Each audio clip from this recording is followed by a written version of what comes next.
So if you can recall what we did last time, we did a certain part of here all the way down to this part.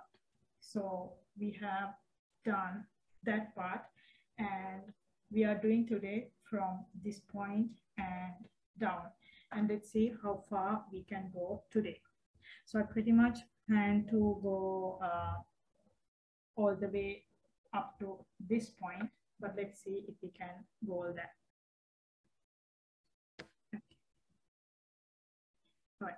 So about ions, I believe you already know some about this from your O levels. How do we get ions? So ions are things we call as charged particles. These are charged particles.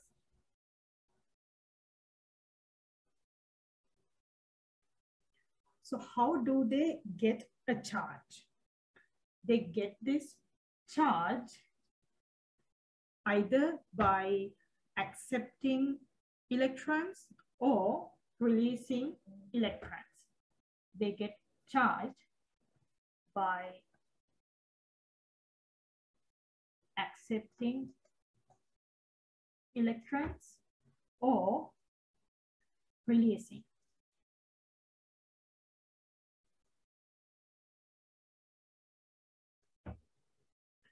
When they're releasing or accepting electrons. And there are two types of ions. One type is cations.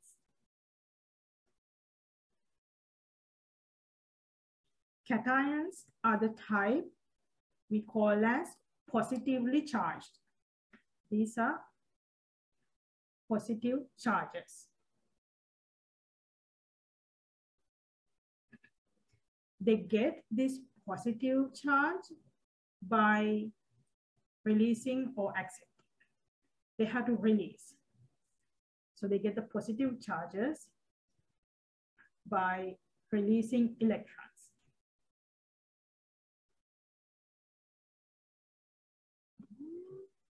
Now these cations can be monoatomic types or polyatomic types.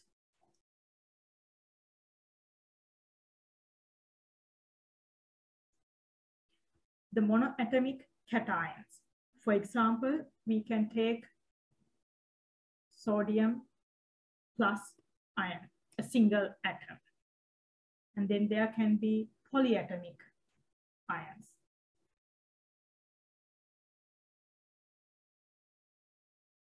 For example, ammonium plus ion. You can see there are a total of 5 atoms in NH4+, but still it's holding a positive charge. So somehow these all 5 atoms, they collectively released an electron, and thereby it gained a positive charge collectively for the whole group of atoms. And then we can look into the other types of ions, which are anions. Anions are the negatively charged particles. They have negative charges. By accepting electrons.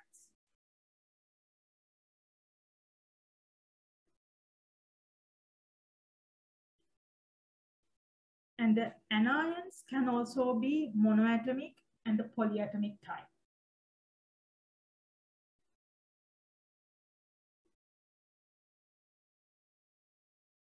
For example, you can think of the chloride ion or the fluoride ion. They have just one atom. And the polyatomic.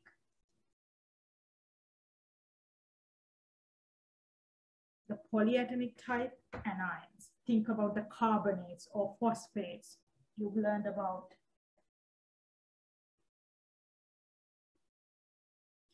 So those are some examples. So let's take an example for neutral atom. If we take sodium as a neutral atom,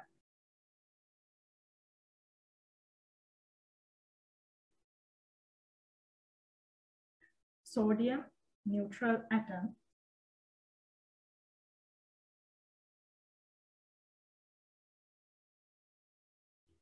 this has 11 protons, and in a neutral atom, from previous knowledge, you have to know that you need to have 11 electrons. If you have 11 protons for the neutral atom, you must have 11 electrons. Now this neutral sodium atom becomes a sodium plus. How that happens is by releasing an electrons. Now this is the release of electrons. And when that happens, what happens to the number of protons? You still have the same number of protons, but the number of electrons is now 10. So you can see that when you make a cation, the number of electrons is lesser than the number of protons. Protons are positive charges, electrons are negative charges. Now there's a less amount of negative charges, so the overall particle becomes positive. And we can take another example with something like chlorine. If we consider neutral chlorine atom,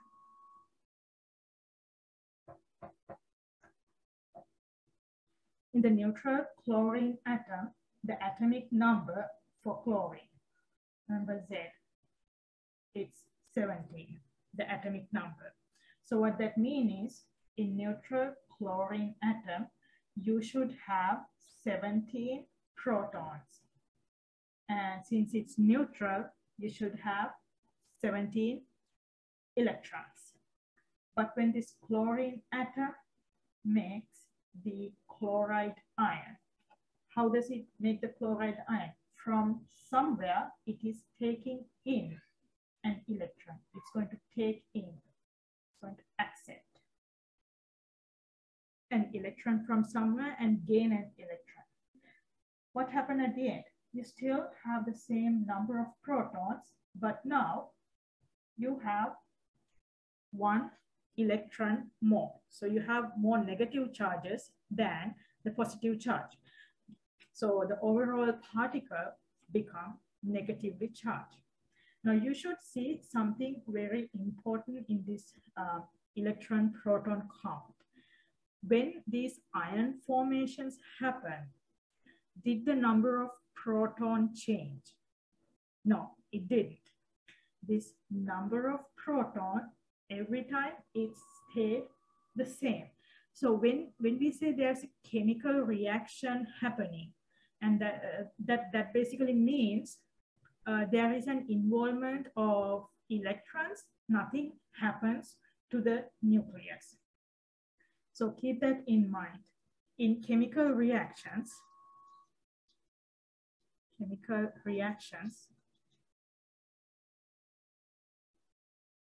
only electrons are used.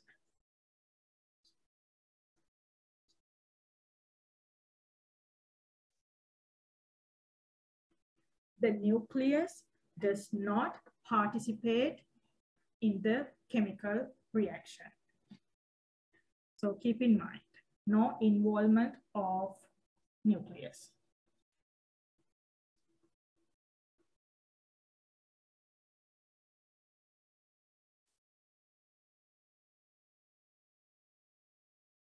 If the nuclear involves, that would be a nuclear reaction, not really a chemical reaction.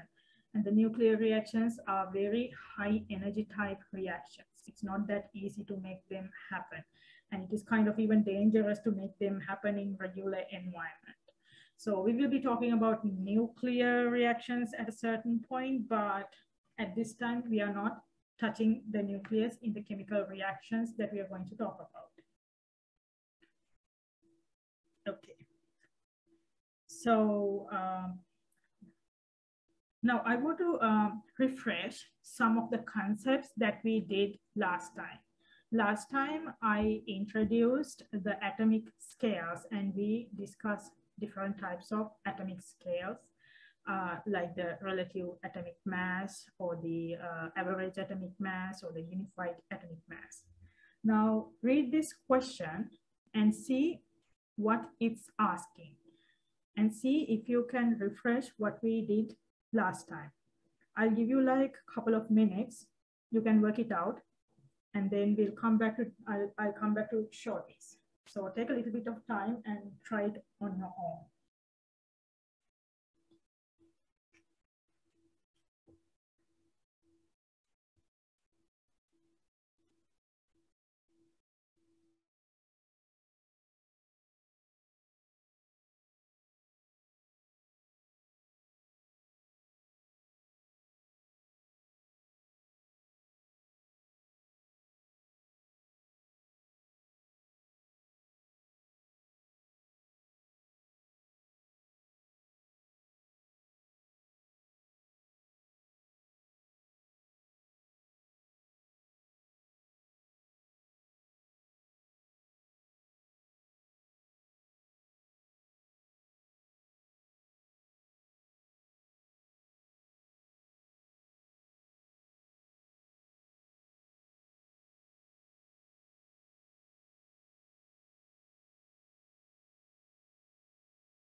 So in this question, it asks you to calculate the average atomic mass of the copper. And you are given two different isotopes. The first isotope has the relative abundance 69.2%, and this is the first isotope. First isotope mentioned. And this is the abundance and the mass of the second isotope. So how do you calculate the average atomic mass? The average atomic mass is calculated by the mass of first isotope, multiply it by the fractional abundance of the first isotope. And to add that, you have to add the mass of the second isotope multiplied by the fractional abundance of second isotope.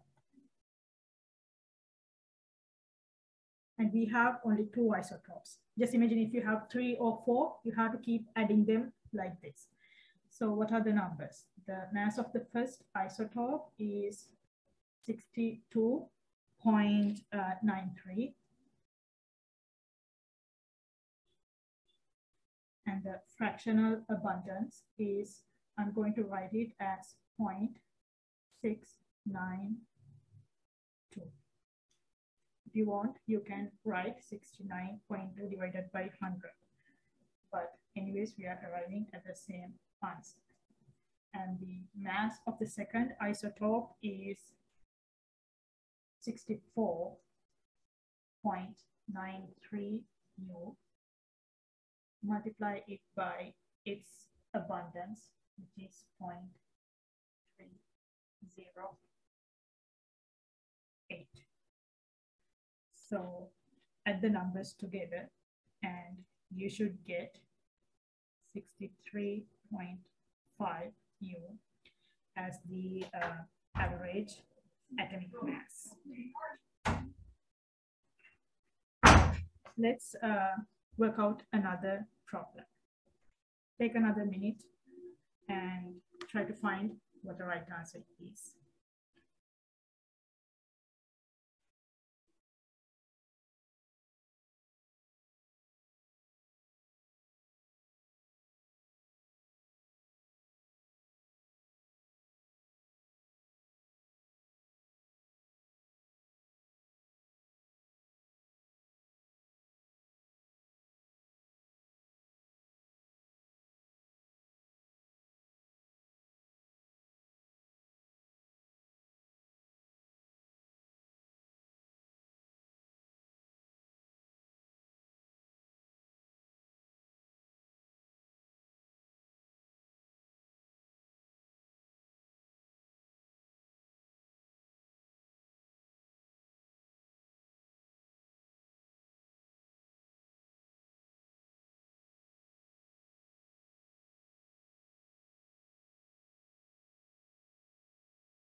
All right, let's see what's asked in this question. So you have naturally occurring europia that has 2 isotopes. You have 2 isotopes and you have 2 masses. One is 151, the other one is 153 U. And this time you are given the average atomic mass and you are asked to calculate the abundance of each individual isotope.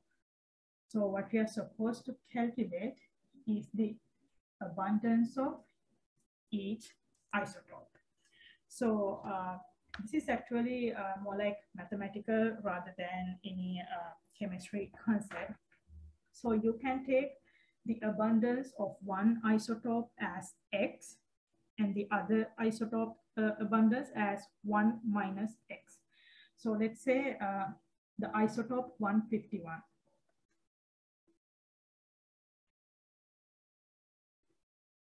The isotope that is 151 U, its abundance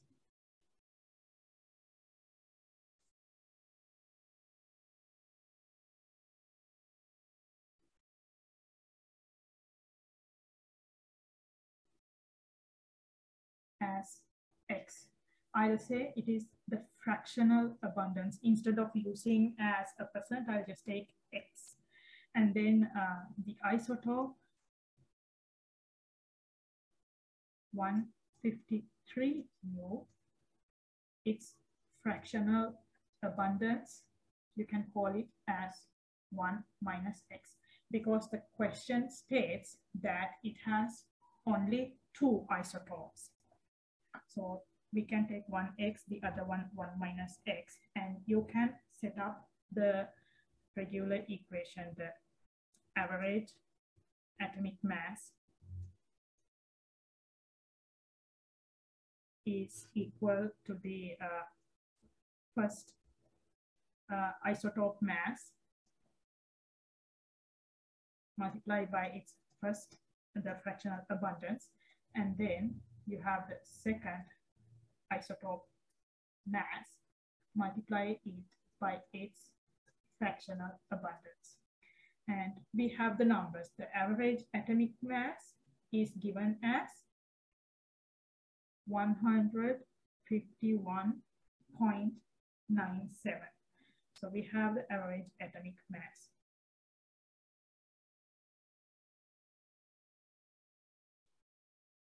And then the first isotope, we know the mass, it is 151.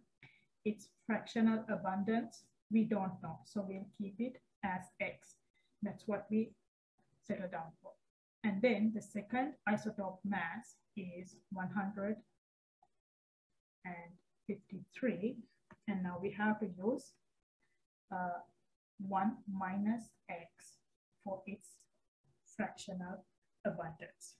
So here you are going to get 151X plus 153 minus 153X. So you will get minus 2X is equal to a minus a negative 1.02. So at the end, your X is going to be 0.515.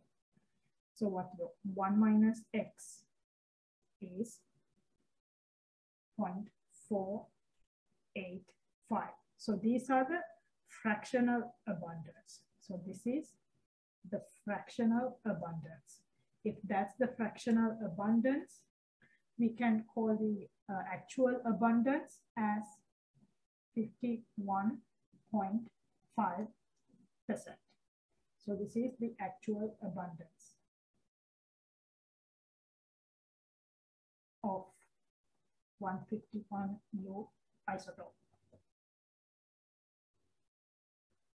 And then the abundance of the second isotope, this is the fractional abundance. So the second isotope is 48.5%. That is the 153U isotope.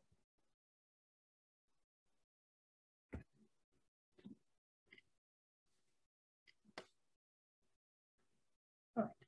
So that kind of completes up to here. Now we are going to start the next part where we consider about the wave-like properties of matter. So far we have looked at the particle nature of the matter. You can recall the evolution of the atomic theory. The idea came that the matter is made out of indivisible, invisible particle, and we went all the way down to defining subatomic particles. And when overall, when we consider matter, if we consider matter as a particle, we can apply something called as classical mechanics.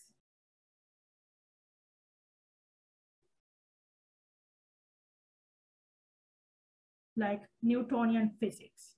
You will be learning in physics what happens when you throw a ball or throw something up, like those things.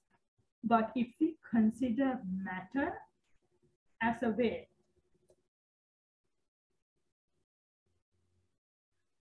that we call as the quantum mechanics.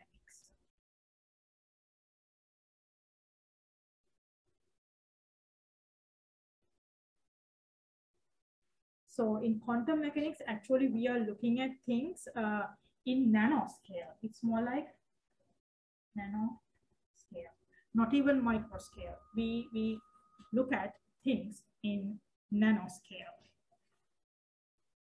All right. So before going into learning about this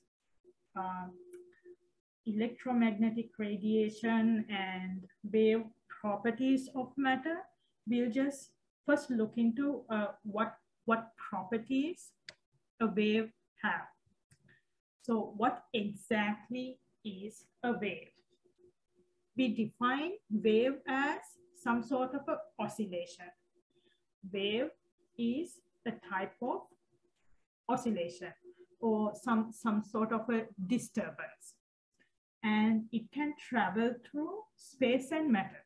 So the waves can travel through space and matter, and also they transfer energy from one place to another place. So that is basically how we define what a wave is. Now, when we talk about waves, we use certain parameters to describe the properties of waves.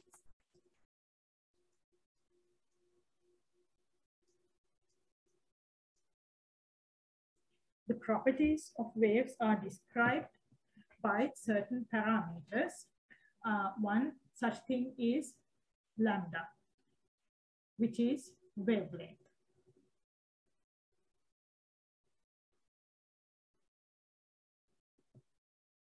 Which we usually give in the units of meters. The units of meters. So what we define as the wavelength is the distance between two peaks or two throws, that is adjacent. So this is basically the distance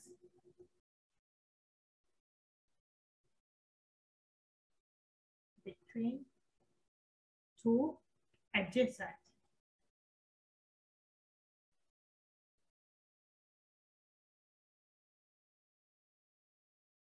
peaks or throws.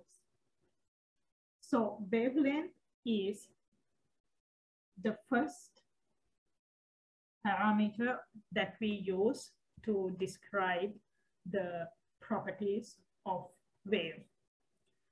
Another parameter we can use to describe the properties of wave is the frequency.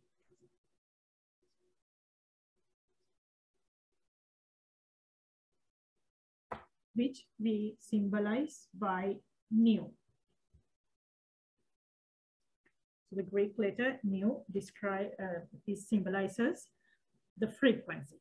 And we define frequency as the number of cycles per second. This is the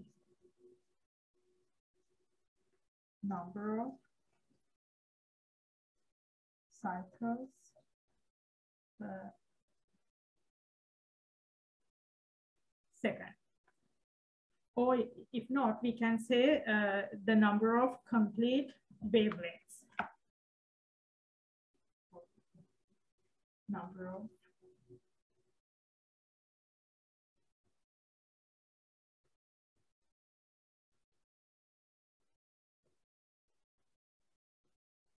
and we can give units of frequency in terms of hertz or per second.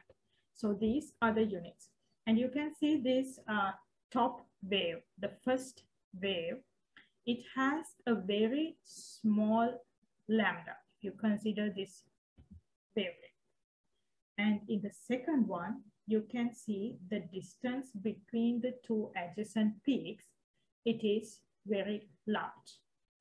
And if we consider this distance, this for a moment, we'll just think this space that I mark between the two black lines, let's just imagine, this is the duration of 1 second. If that is the duration of 1 second, you can see the top wave. The wave number 1 has more cycles per given second. So we call it as high frequency. And the second wave, the bottom, it has only one wave. So compared to the first one, it has a low frequency. Now you can see there is some sort of a relationship between the frequency and the wavelength. frequency and wavelength. It is proportional, but inversely. You can see that when wavelength increase, the frequency decrease. So if we have large lambda, it's going to result in a small or low frequency. If you have a small lambda, it's going to result in a high frequency. So it's an inverse relationship. Okay. Now we looked at some basic features of a regular wave. Now our topic is electromagnetic waves. So what are electromagnetic waves? As it says, we have electro and magnetic component. So there's an electric portion and a magnetic portion of this wave. And the electric portion, the electric field and the magnetic field of this wave are actually in perpendicular direction. You can see in this picture, if we label one side as X, and if electric field is Y, and the magnetic field is in the direction of Z, you can see that the angle between X, Y, Z are all 90 degrees.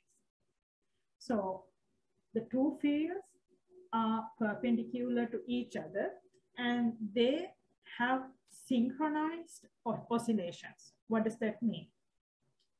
Do you see there are peaks and troughs?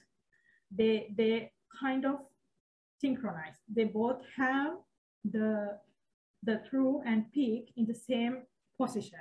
So they are not like playing off the beat. They are in the same beat. They're synchronized, but still they are in two perpendicular planes. And another important thing is that these electromagnetic waves can propagate. It can propagate at the speed of light through vacuum. Now, every type of wave cannot do that. So every wave cannot go through vacuum, but electromagnetic waves can actually go through vacuum with the speed of light. And when it comes to the speed of light,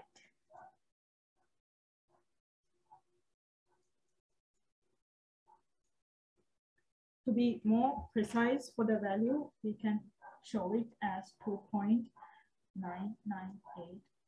10 to the power 8 meters per second. But when we are doing certain calculation, to make the calculations easier, we can write it as this. So now we have a certain a constant value. The electromagnetic wave can travel the speed of light. So that means this speed is a constant as long as we are talking about the same medium or the vacuum. If you're still considering this electromagnetic wave is traveling through vacuum, we can use this speed as a constant. Now check what we can do if we have a constant. Earlier, we looked at a relationship. We built a relationship between the frequency and the wavelength. Frequency has the units of per second. And wavelength have the units of meters.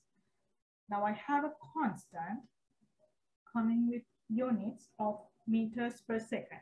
Now if I use a constant I can get rid of this painful proportional sign, and I can get rid of the proportional sign, and instead I can put an equal sign.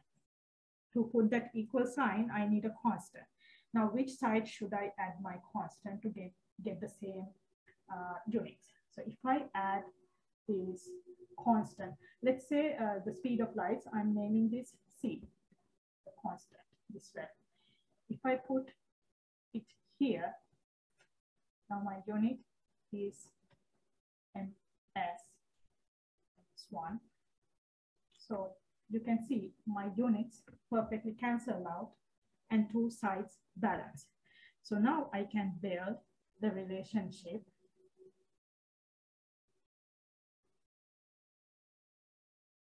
that shows mu equal that. Now this is an ugly way to show an equation, so I'm going to rearrange it. So my equation is going to look like this. So C equals mu lambda.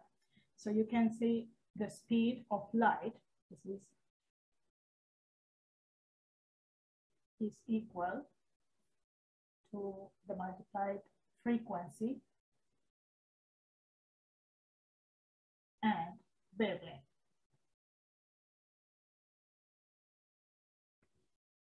So that is a relationship that is going to be very useful in doing certain calculations. Okay, so let's see what else.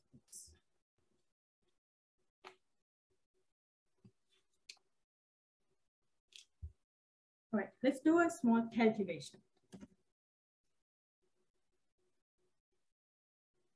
Try this out. Take a small time and see if you can figure out from what you just learned.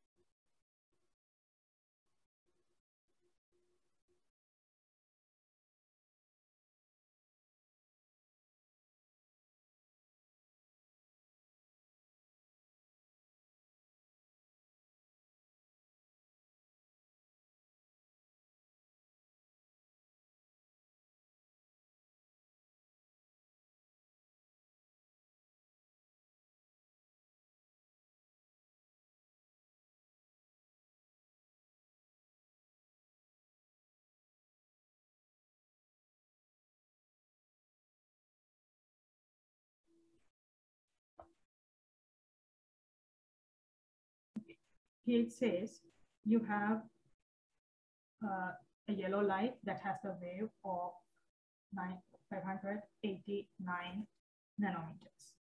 And that is our lambda. And what you're asked to calculate is the frequency. So it is actually a very simple plug-in calculation. You have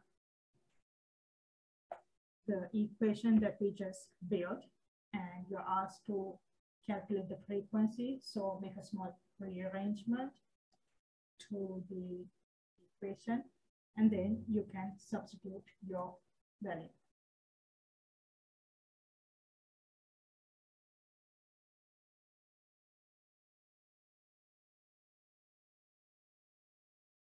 And the important thing is considering the units.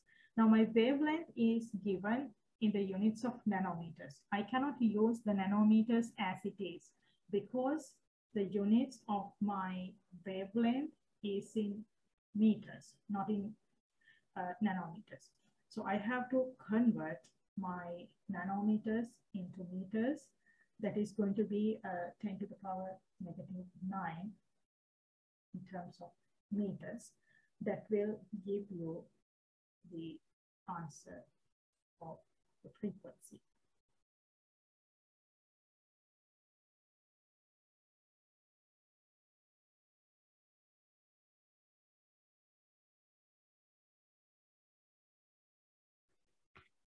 So that is the way of doing that calculation. Actually, it is very straightforward. All right. So Now, we discussed about two parameters that we use to describe the waves, the wavelength and frequency. There is another parameter called amplitude, but we are not going to worry about that in this chemistry portion because it is not that important for our work. But what is mostly important is the wavelength, because wavelength can determine the frequency. Frequency itself is the number of wavelengths per given second. So the properties of these waves, even electromagnetic waves, that depend on the wavelength. And when we arrange these wavelengths in the increasing order, we get something that we call as a spectra. So since we are dealing with the electromagnetic waves, what we get is the electromagnetic spectrum. And you can see here, this is like the electromagnetic spectrum we are getting from our sun. And our sun actually generates an electromagnetic spectrum that we call as continuous. That means it has all wavelengths. See up here, it has these all wavelengths, and what continuous means is that they have kind of overlapping region. See, even in the visible light, you can see that there are certain overlapping region. The violet region kind of overlaps with indigo and blue and then green. So you don't see fine boundaries. So that is what we actually mean by a continuous or continuous spectra. And you can see towards the very low wavelength, the very low wavelength part, you can see gamma rays. So what that means is gamma rays are going to have a very high frequency. And towards a larger wavelength, you can see things like radio waves, and see how large one wavelength is. Certain wavelength like this AM, they can be like 100 meters long. So just imagine the distance between these two adjacent peaks is 100 meters. It's like larger than a building, certain buildings. So you can imagine there can be one or two of these. So the wavelength can actually enter from one corner of the building and extend from the other corner. So that means you can imagine how large this wavelength is, just one cycle inside one building. It's that kind amazing. So we are going to continue with spectra. So have an understanding that the light we are under our sun, it is a continuous spectra because we have all wavelength. The reason we have to talk about the continuous spectra is that we are going to look into spectra that is not continuous. So here you see, this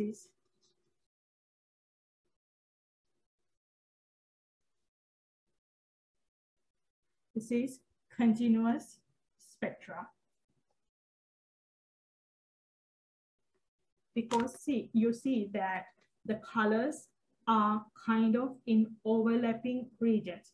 You don't see a fine boundary separating the purple from the blue. But what I mean by something that is not continuous is that, let's say if there is a fine boundary like this. Now let's say this whole part is chopped off. And if there is a whole part like this, removed from the picture.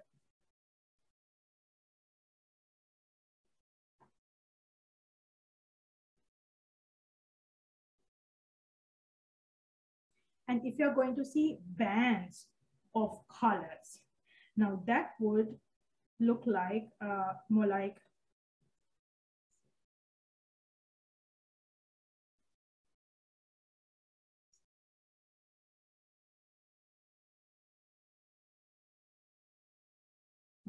if if you have bands of colors or lines, that would be a line spectra.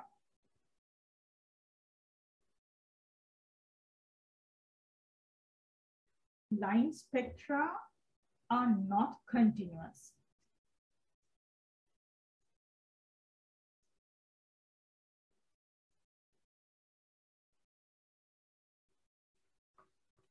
So let's look a little bit more into these continuous and discontinuous type of spectra. Imagine you have two parts like this. The first one you are looking at here is kind of an example of continuous.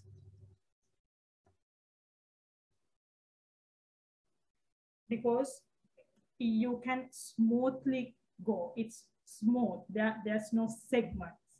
But in the second one, it is, you can see it is not continuous. So if you're walking on a path like this, you would be hopping from one stone to another one. That's how regularly people go. So the same applies for a spectra that is continuous and non-continuous. In a continuous spectra, it's all smooth, there's overlapping, and it goes very smooth. But in a line spectra or a spectra that is not continuous, you would have to jump from one line to another line. So these lines mean actually wavelengths. Each color comes from a particular wavelength. So in a thing called line spectra, all wavelengths are not present. So in a continuous one, all wavelengths are present.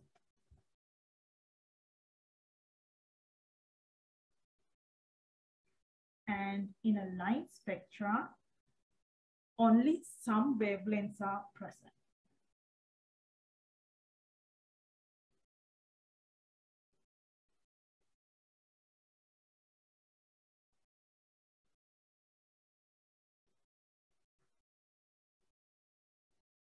Okay. So this concept gives us the next topic we are going to talk about, which is the quantization of energy. The idea about this quantization of energy was first proposed by Max Planck. He proposed that energy is quantized. He said the energy is quantized. And this quantized word came from quantum, which actually means a fixed amount.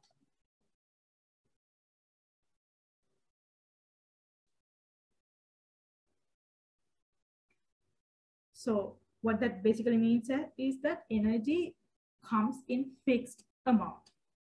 And further he says that this energy, this quantized, it means that energy can be either released or absorbed by atoms only in discrete quantities of minimum size.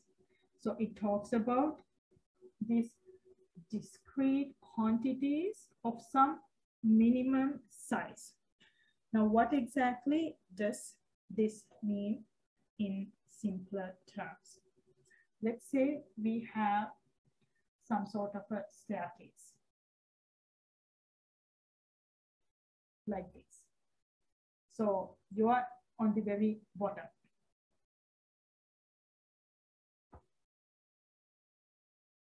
So this is the first step. You have the second step and the third step.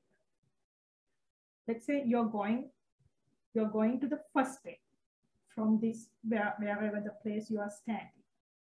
If you have to go to the first step, the minimum distance you have to go, this is the minimum.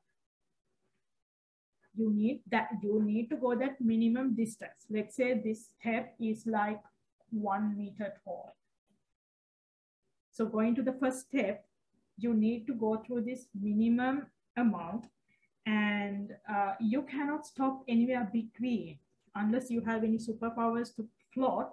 You cannot stop anywhere between like this.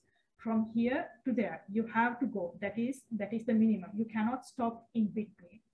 And then let's assume the second step is like not actually 1 meter. It's more like, let's say, 80 centimeters.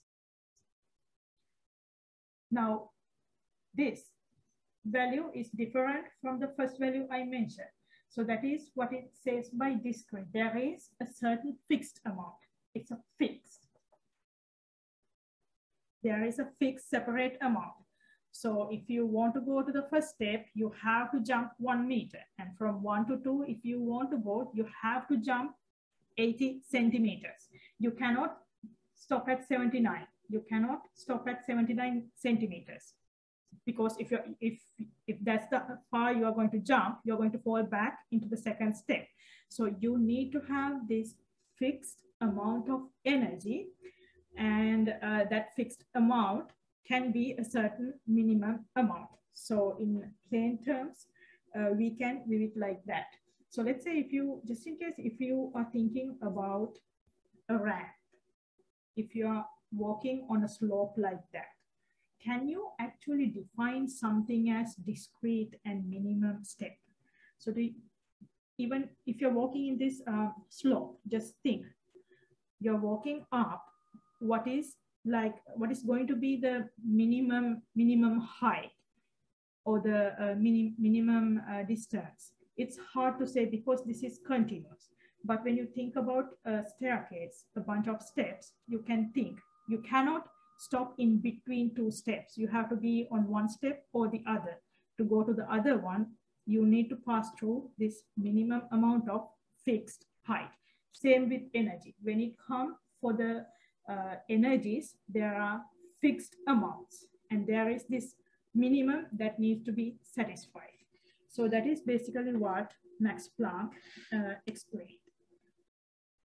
And also he came up with the relationship that this minimum energy is equal to h nu. So what we mean by this E is like the energy of a single quantum.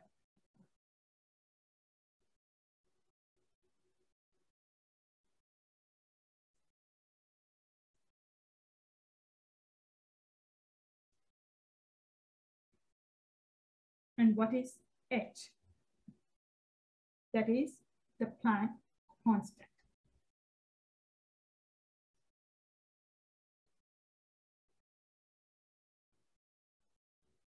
And which is going to have a numerical value of this.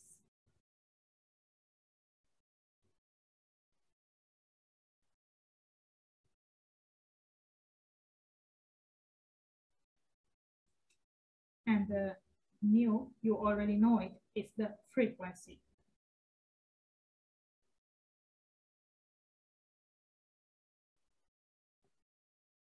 So he built this relationship between the amount of energy required or this minimum amount of energy.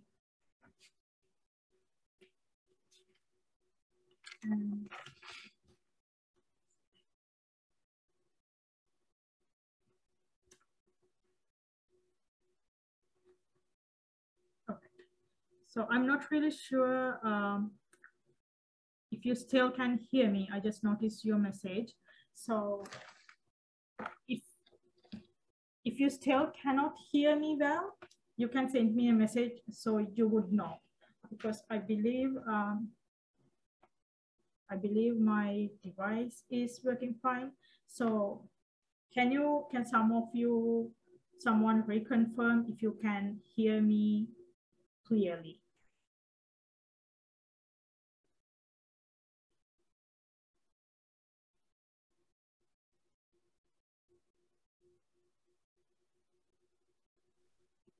Madam, I can hear you, but it's very slow. Okay, very low. How about now? Is it loud enough? Little bit, madam. Say that again? Little bit. Little bit. Okay, so yeah, let me see if I can fix this issue.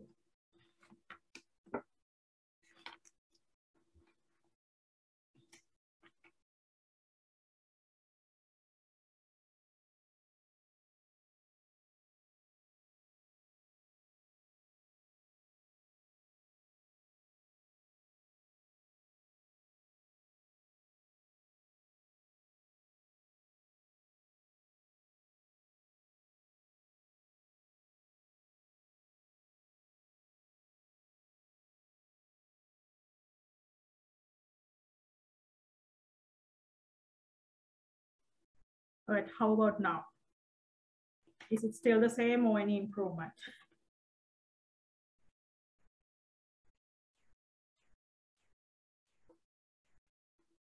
Okay, I will try to talk a little bit more louder. I hope that would help.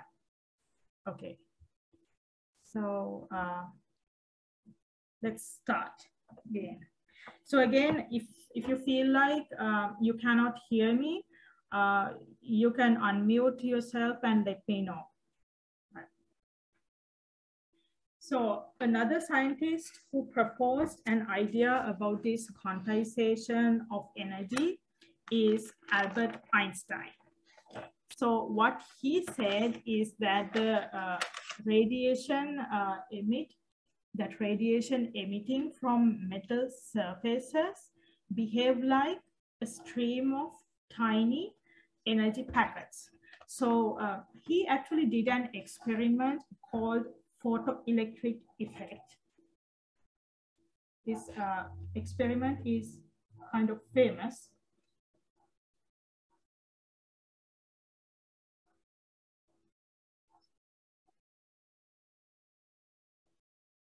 But for some reason, you are not required to know about this experiment in this level.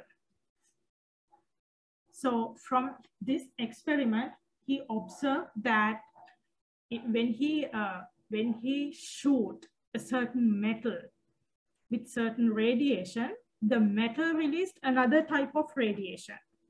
And he studied that radiation emitted from this metal. And it is that radiation he observed that it is going to behave like tiny energy packets.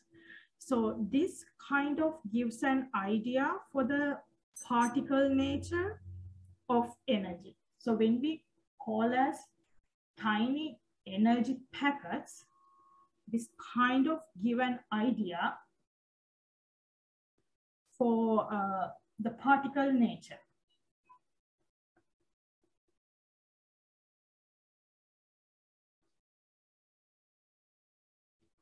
The particle nature of energy. All right. And then he went on calling this tiny packet of energy as photon.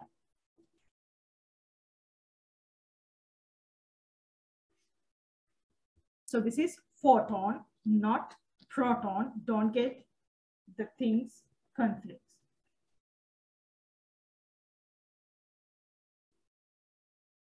Proton is the particle in the nucleus, and photon is the packet of energy, which is also a kind of particle nature of the energy. And this photon is actually a certain minimum amount of energy.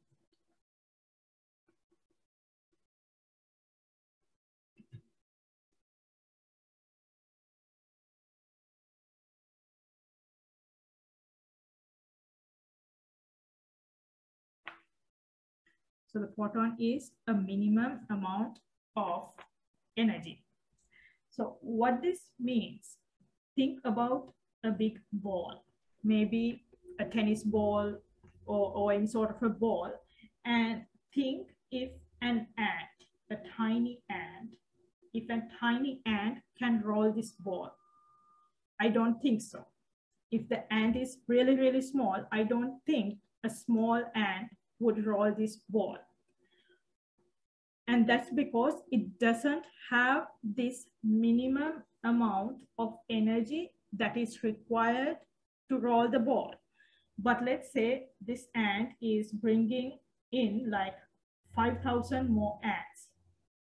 Now they form a group of ants. Now probably this group can collectively push the ball. Let's say there's only 4,999. Still, it's not going to work. So the minimum amount, so you can consider this as that tiny packet of energy.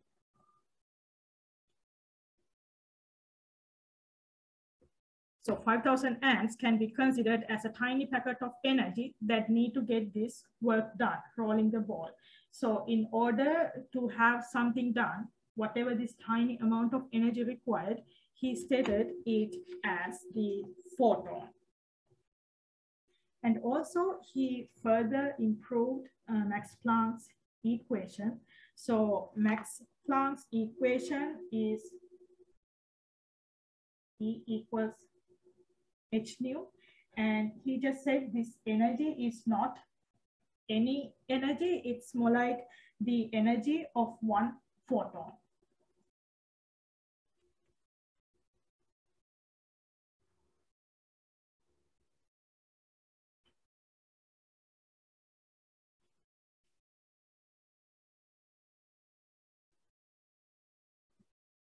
All right. Let's do a small calculation. Now see, from what we just learned, the relationships, if you can work this out, take like a minute or two and see if you can do this problem.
So you have to calculate the energy of one photon of yellow light that has the wavelength of 589 nanometers.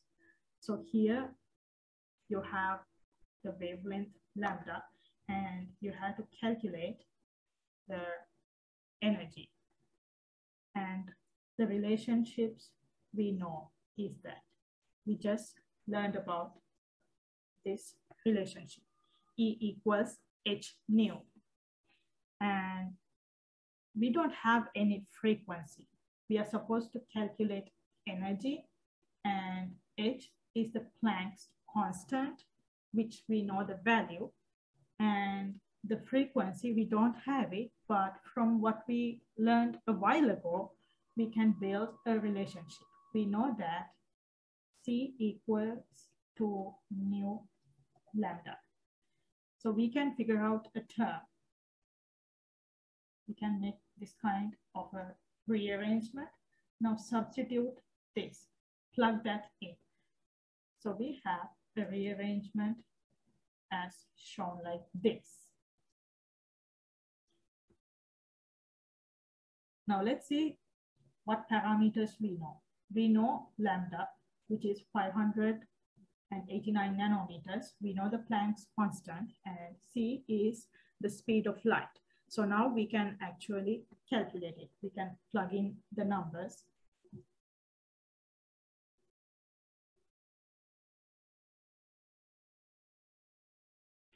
The units of Planck's constant is joules second.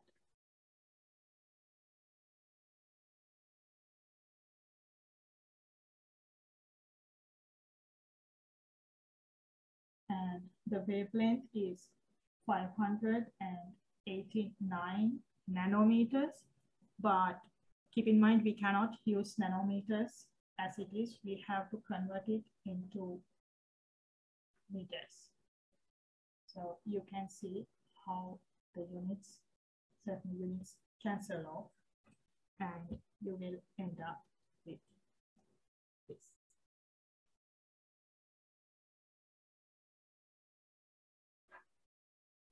So that is the joules value. And we'll take this calculation one more step further. Let's take this calculation one more step further and calculate the energy of 1 mole of photon.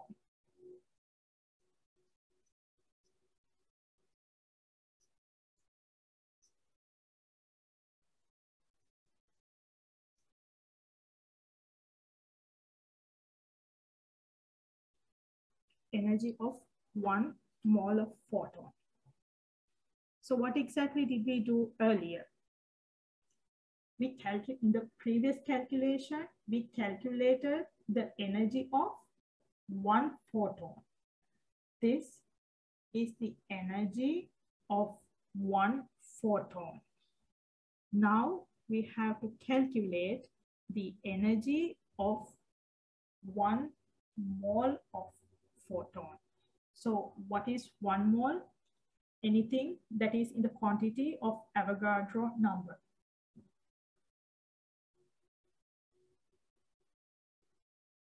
So that means that many photons. So if you take the value of the photon, the value from the previous question, that is 3.37 into 10 to the power -19 joules, multiply that by the Avogadro number.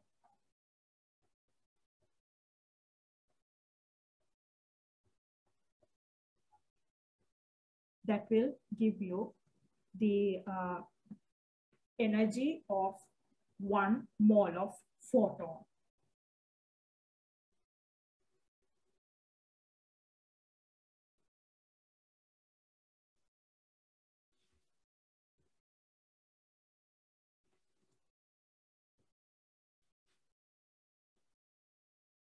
Okay. So as you can see, the questions from these parts can be somewhat simple, the relationships, but you should be able to build the relationship because you may not have all the parameters you want. So you have to derive it using some other equations. So these bunch of equations that we learned, they can be used in combinations.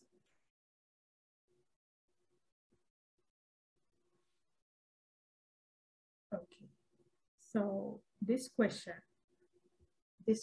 asks, what is the wavelength of the radiation required to release a photon with this given amount of energy?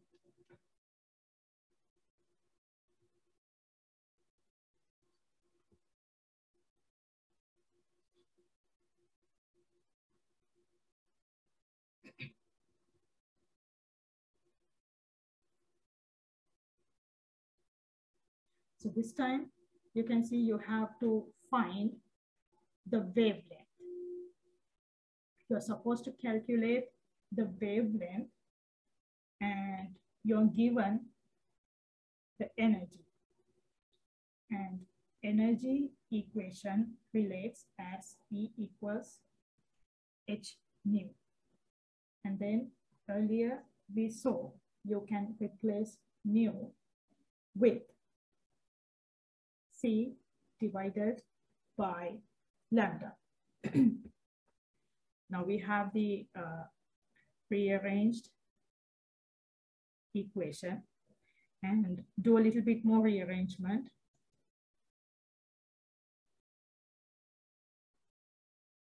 And plug in the numbers. You know the Planck's constant. You know the value for the speed of light, and the energy is the value given here. When you plug in the numbers and do the calculation, you will get 39.7 nanometers.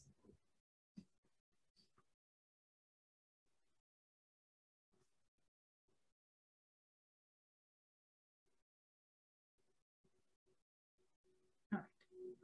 So when we talk about the properties of atoms and the evolution of atomic theory and these quantum theories, another name we come across is Louis de Broglie. He proposed that under certain conditions, under suitable conditions, the radiation can behave as a particle or photon. Under suitable conditions, radiation can behave as particles, and under suitable conditions, matter can behave as waves. So in short, what he said is,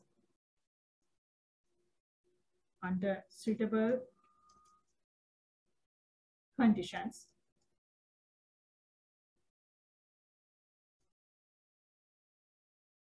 that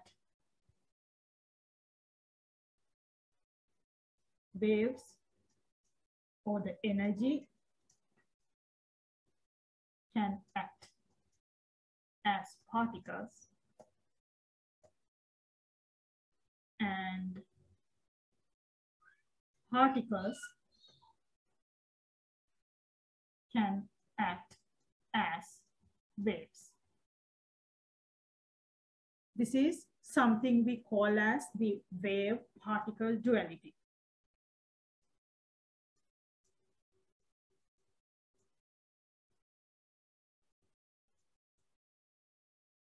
That waves can behave as particles and particles can behave as waves. Somehow this word wave-particle duality is actually not included in your syllabus. So you're not required to know this term wave-particle duality, but you're required to know what Louis de Broglie proposed, that wave can act as particles and particles can act as waves. All right. So in previous work, like in Niels Bohr, he mentioned that the electron is going to be in an orbit. It's moving in an orbit. But de Broglie's work, from his work, he suggested that the electron moving around the nucleus can behave like a wave. So what that means is that even though this electron is moving in that orbital, it is more like moving like this. So that is just to give you a visual. So it's like it's going to have some wave properties. What are the properties of wave? How do we define the properties of wave? We define the properties mostly with wavelength, because wavelength can result in the frequency. So even though the electrons are said to be in orbits, moving in orbits, it's going to behave like a wave. And if it is going to behave like a wave, guess what it's going to have? It's going to have wavelength. And then he proposed a relationship. Now we know that electron, it has a mass.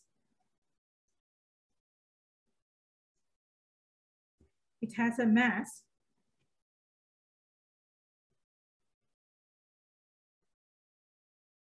of this. It's a very light particle, but still a particle. It has a certain mass. So now when a certain mass moves, it has a momentum. The electron has a mass, and when this mass moves, there is a momentum.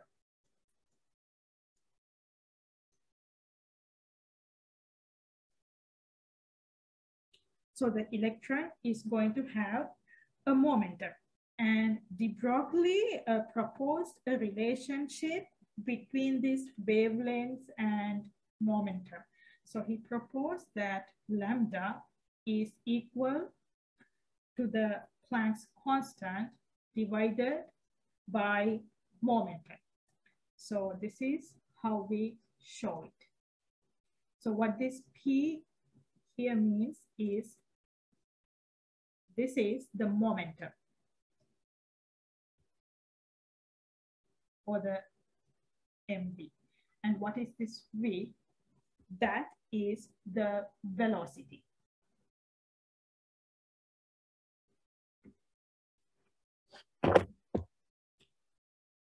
So according to this relationship, we can say that the wavelength is going to depend on its mass and the velocity.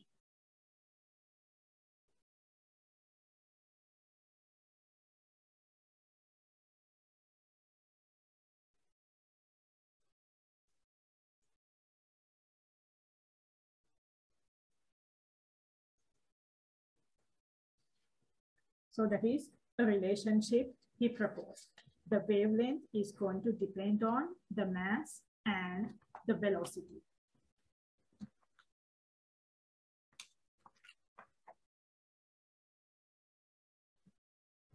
Good. So another small calculation from what we just learned. See if you can do it.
So you're supposed to calculate the de Broglie wavelength of a 5-gram particle moving at the mentioned velocity.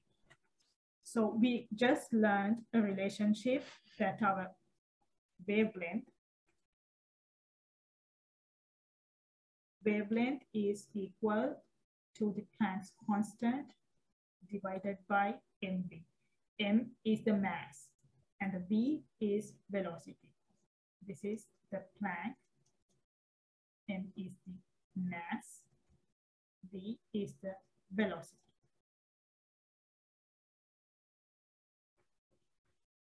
And now there is a little piece of information you may want to consider. When we are using this mass, we have the mass in grams.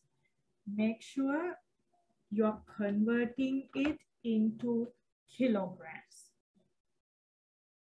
one thing, kilograms, this is not always necessary. Like when we do mole calculations, you don't have to convert it into kilograms unless it is absolutely necessary. But in this particular case, we have to convert it into kilograms. Why do you think? If you can recall the Planck's constant, what is the value? I'll just first write the value. Value of the Planck's constant is 6.63 into 10 to the power negative 34 joules second. Now, the reason we have to convert the mass into kilograms is joules is derived from this basic unit. So joules is actually made from terms of kilograms. You will probably learn about these things if you're taking physics. So it is because of that reason we have to convert grams into kilograms. Otherwise, we will not be able to properly take down the units. So mass is 5 grams, which we can convert into the kilograms. And our velocity is 8 meters per second. And you can see how the terms are going to cancel out because our joules is basically kilograms, meters, and per second. And with that, we can get our answer in the units of a length. So if you work it out, you will find that your answer ends up with this.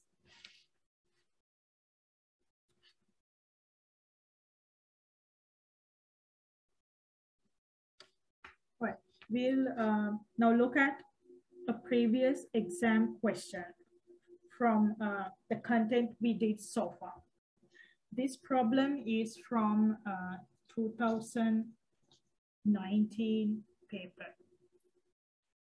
See if you can find the right answer.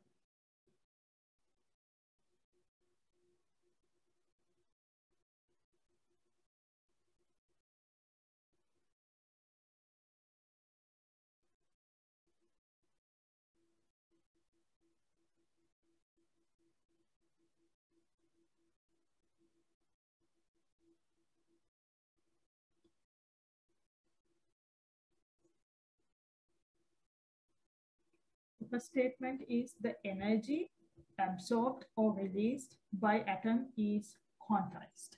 So who gave that idea about the energy being released or absorbed is quantized? That is actually Max Planck.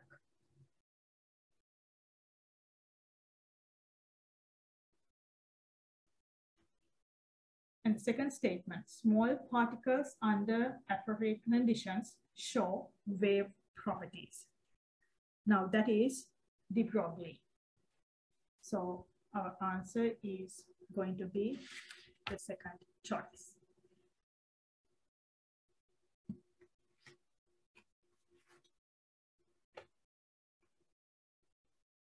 Oh yeah, so the second choice. Let's look at another question.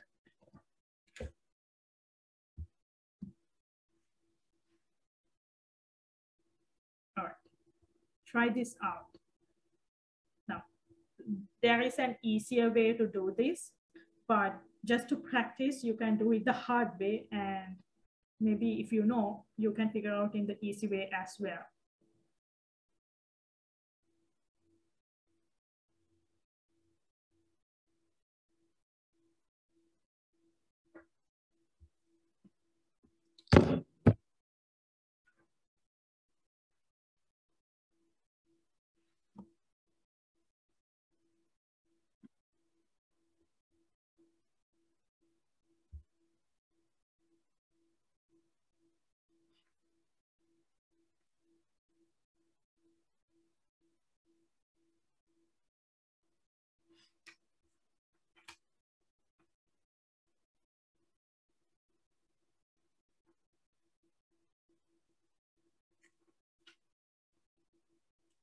This is from 2016.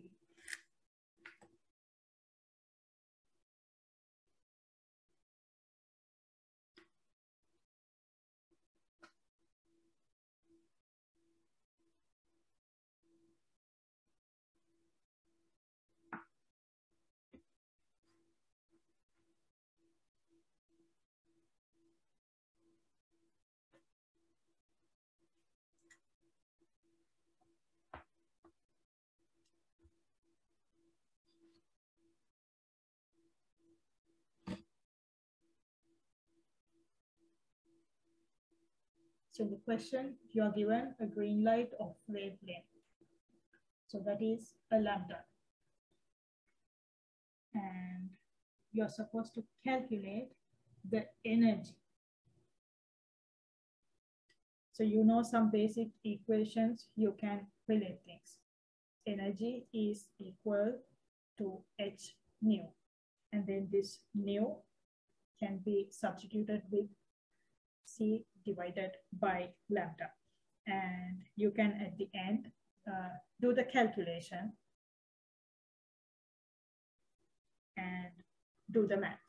So just to complete the work, I would substitute the Planck's constant, which is given.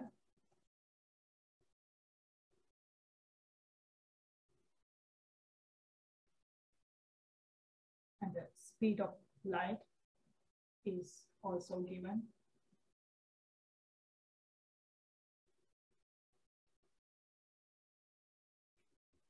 And then we have our lambda. And this time it is actually given in the units of meters. So if you want, you can do it the hard way, do all the math work. But what is the easy way? Instead of, because in the exam, you cannot use calculators. And the people who are designing the exam paper, they know you don't have a calculator.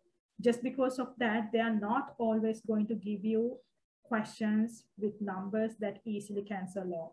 Sometimes you get that kind of questions that the numbers are going to easily cancel off, but not always. So if you think about the numbers itself, like this is 3 and 4. This is more like almost close values. And then if you divide, let's say it is like almost 1 to 1. And if you divide 6.6 by a 1 or anything closer to 1, it is not going to make a huge difference. But the key here is pay attention to your exponent. The trick in solving this with respect to time, like speed, the speed is very important in the exam. Work out the exponents. This is 10 to the power 8 and 10 to the power 7. You're dividing. So here you're going to end up with an exponent of what? 10 to the power 15.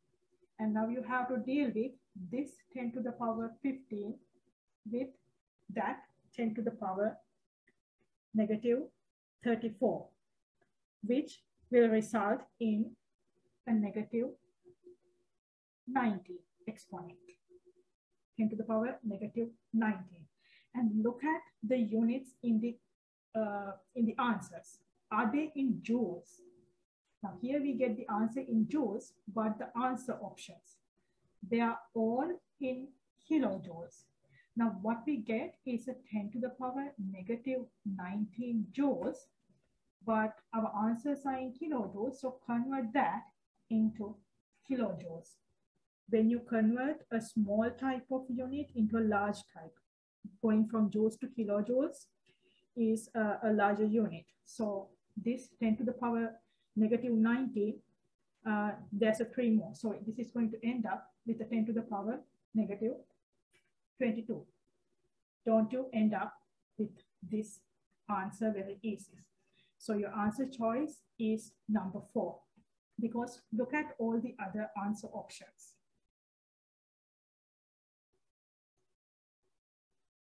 In the other answer options, what kind of exponent values do you see? In the first answer option, you see 10 to the power negative 90. Yes, you will do all the math, but if you're not careful about the units, you will end up picking this wrong answer. And there is other ways. If you're making any mathematical errors, you can see there are possible answer options. So you don't have to do any big calculations. You can see that you can easily pick the right answer if you're very good with using your mathematical skills.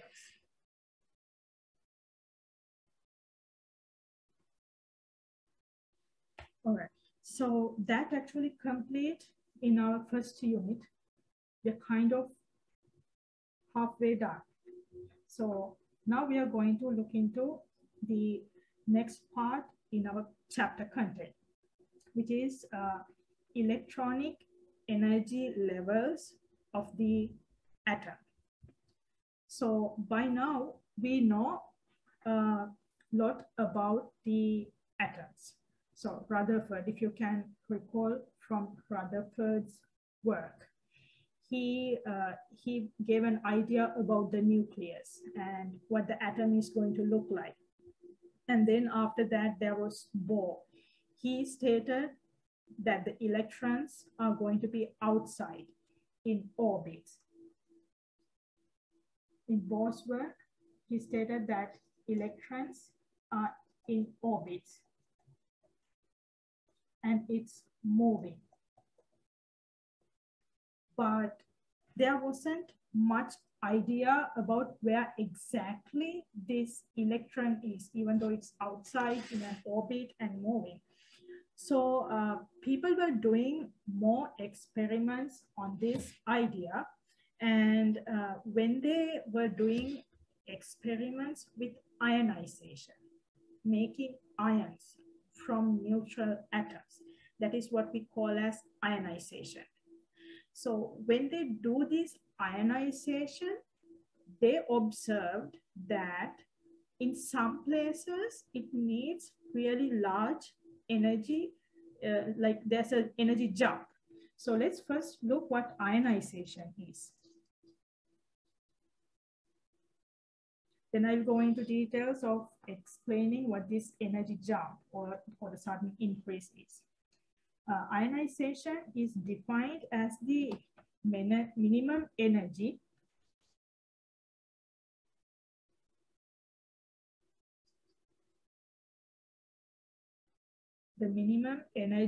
required to remove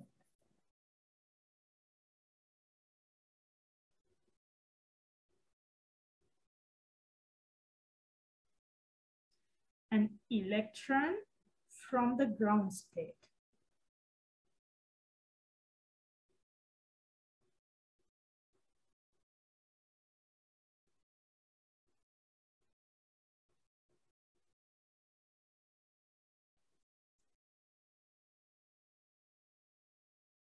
Of isolated gaseous atoms or ions.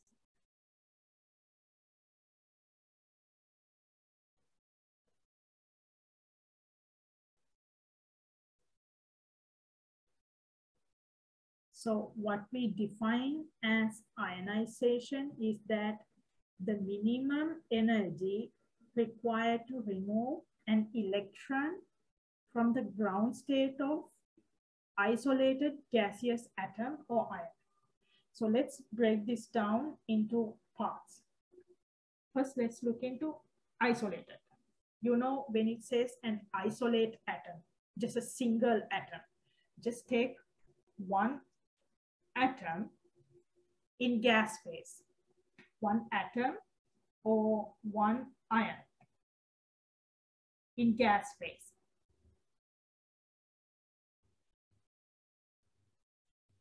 For example, sodium atom, one sodium atom as a gas, or one chloride ion as a gas. So that's what it means by the isolated gaseous atom. And then there's another term, ground state. Ground state means, let's take an atom where we have, this is the nucleus, and we have a certain place and orbit where we have the electron. So let's say this is our electron. So when this electron is in its lowest energy state, we call it as the ground state. When electron at its lowest energy. When the electron is at its lowest energy, we call it as the ground state. So we can call this situation as the ground state. So let's say for some reason, if this electron goes up into an upper level or a different energy level. Now in that case, we have the same atom. Now our electron from down here, it was earlier here. Now it went up here. Now this is where it is. It is in a higher energy state. So we can call this as the excited state.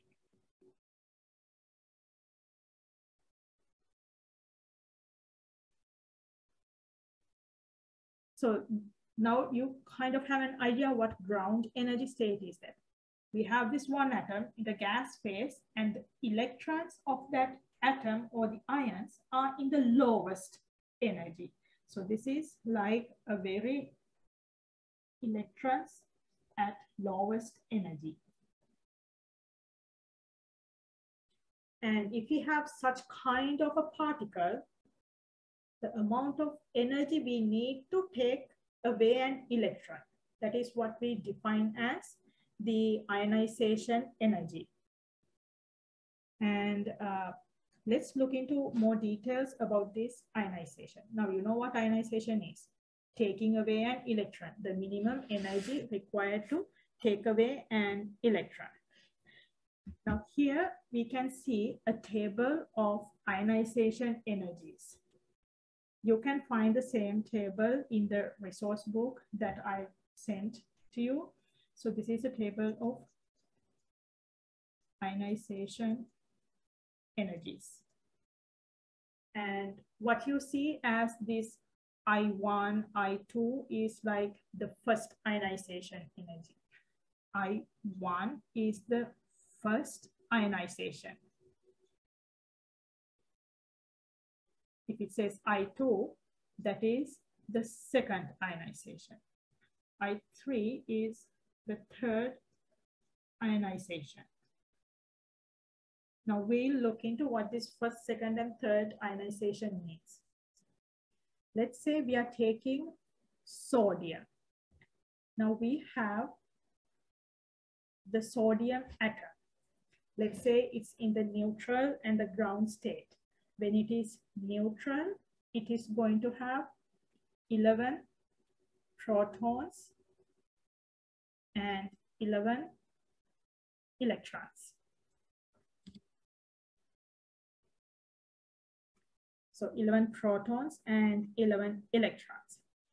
The first ionization is that when we take away one electron. So we are taking away, take away one electron. If we take away one electron, what's going to end up? We have sodium plus. Now in sodium plus, how many protons we have? We have 11 protons.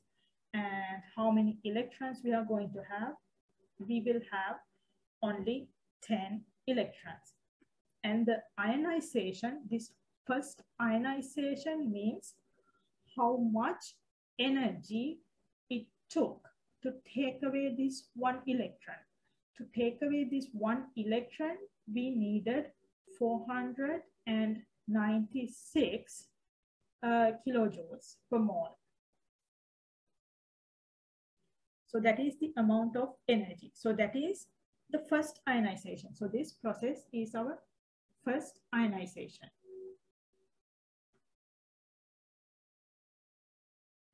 And now what does this second ionization mean? After the first ionization, we ended up with sodium. Now we can take another electron from sodium. Take away another electron. Take away an electron. So if you take away another electron from sodium plus ion, what will you end up with? You will end up with sodium 2 plus. And here you will have 11 protons. You can see the number of protons don't change, but you will see that you're going to end up with 9 electrons. And the amount of energy associated with this is really large. Compare the first ionization value and what we call as the second ionization. This process is the second ionization. So second ionization means taking away electron from something that is already ionized. So the second ionization for this is 4,562. And comparing the two numbers, think what kind of a magnitude it is going to be. From 496 to 4,562. It's like nearly 10 times. It's like a nearly 10 times increase going from 1 to 2. So this kind of confirm this quantization of energy, or that there is this fixed amount of energy and the electrons are going to be of certain discrete amount of energy. We can take another look at another element. Let's take magnesium this time. So here we are taking magnesium, and you can see if you compare the numbers, the first ionization and the second ionization. Compare the first two numbers. This is like nearly doubling. Going from first ionization to second ionization, of course, the ionization energy increased. And this is like a nearly double. But compare the second ionization with the third ionization. Is it a double or even a triple? There is a huge increase, a huge jump. So in the case of magnesium, we see this huge jump between the second and third ionization. So what does it mean by a third ionization? That means we start with magnesium. Magnesium has the atomic number 12. That means it has 12 protons and 12 electrons. And the first ionization, taking away electron. This is first ionization. What do you get after the first ionization? You get Mg plus. Now we are thinking everything in the gas phase, single species in the gas phase. Now the first ionization required 738 amounts of, that is the amount of joules. And then from this, you take away another electron. That is the second ionization. And this requires 1451. That is the energy for the second ionization. And then taking away from that, you get magnesium 2 plus. And the third ionization is taking away another electron from that magnesium. So that is the third ionization, which results in magnesium 3 plus. And if you have to consider the number of electrons and protons, you always have 12 protons in each case, but the number of electrons are going to decrease.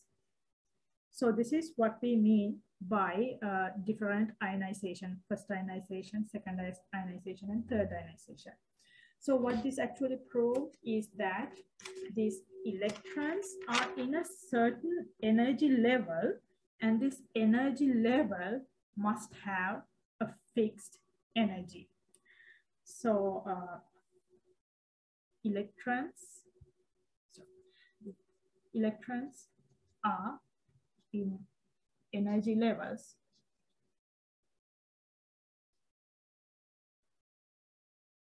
with fixed amount of energy.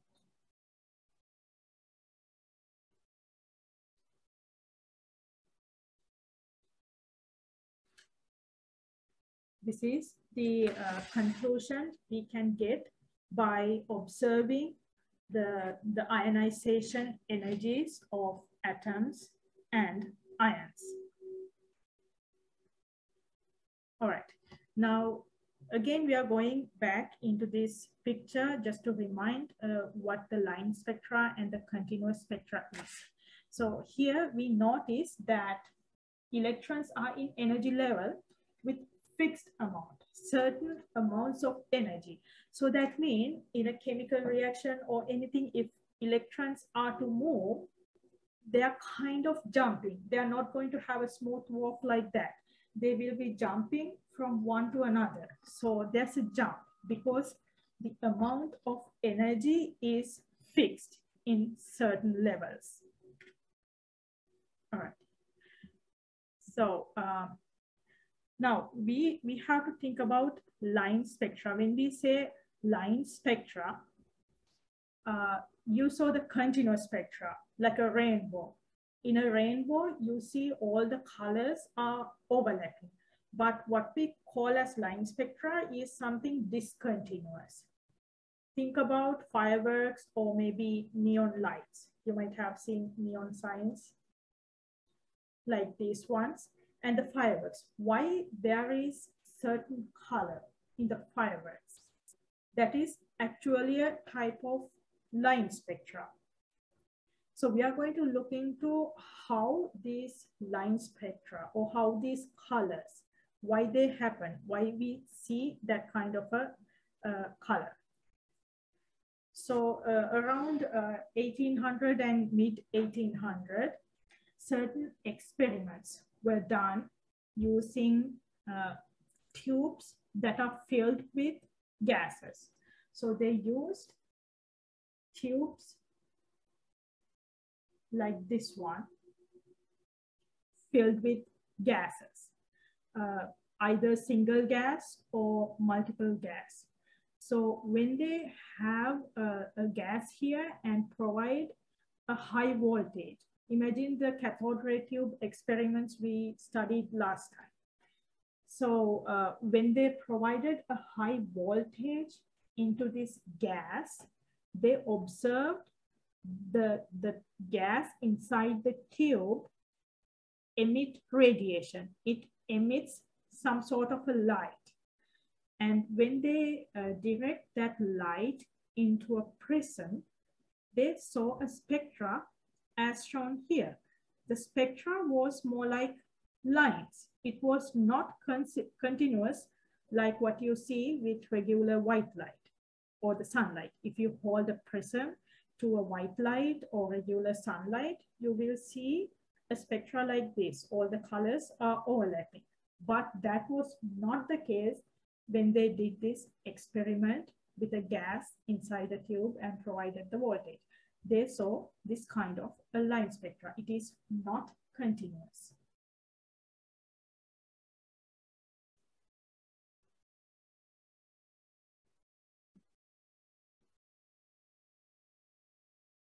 So that is why we call it as line spectra. It appears as lines. So in the first one, when you have the continuous spectra. This is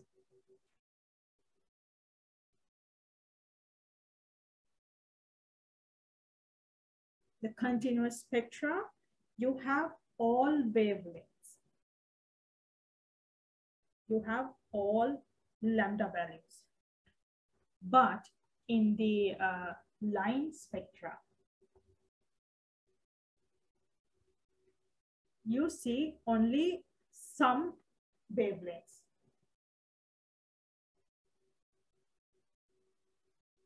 Not all.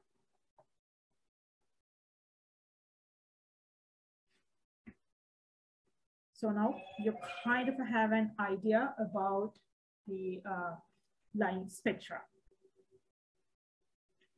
Now the line spectra of hydrogen, they played a lot with hydrogen. Fill a lamp with hydrogen gas, put a high voltage, and they observed this kind of a line spectra. They saw only 4 lines. So they saw 4 major lines.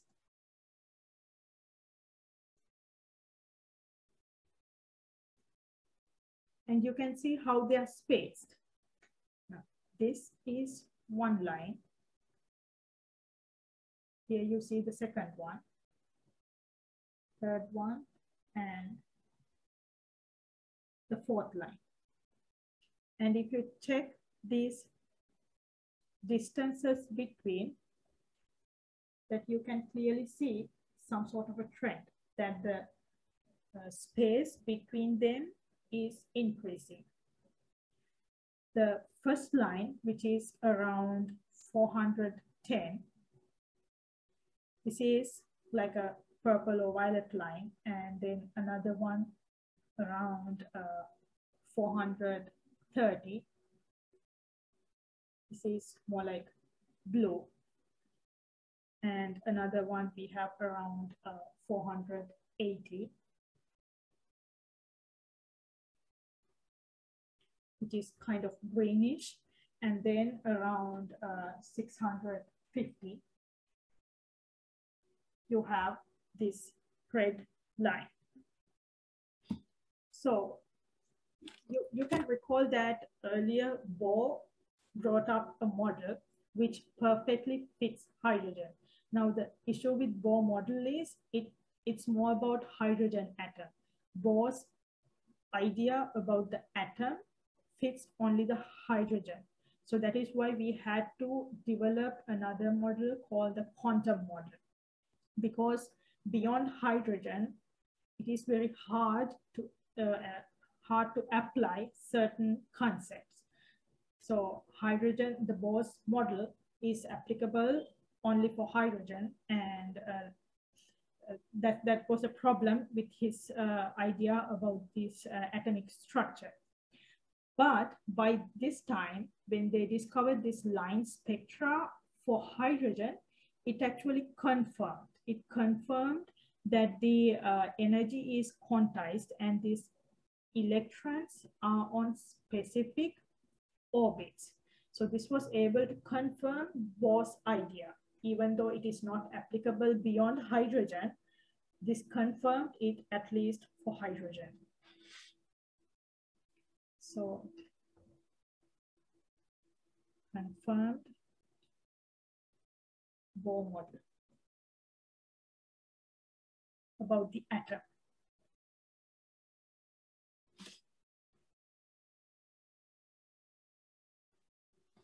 Now here you can see we have taken several different elements. What do you observe? They have different patterns. So it's like a fingerprint. It is like an identity. They are not identical. They are going to have very different spectral line. You can see that hydrogen have the most simplest type of line spectra.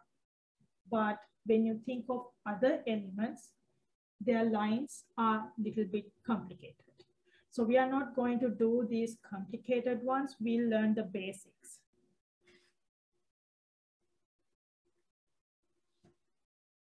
The line spectra are two different types. One type is absorption type. The other type is the emission type.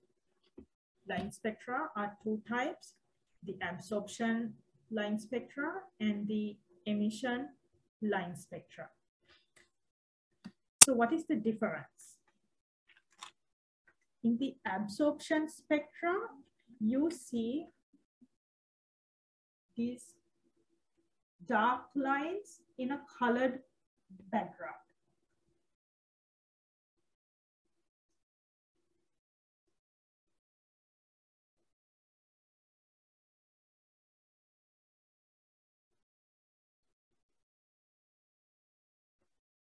In the emission spectra, you see the bright or the colored lines in a dark background.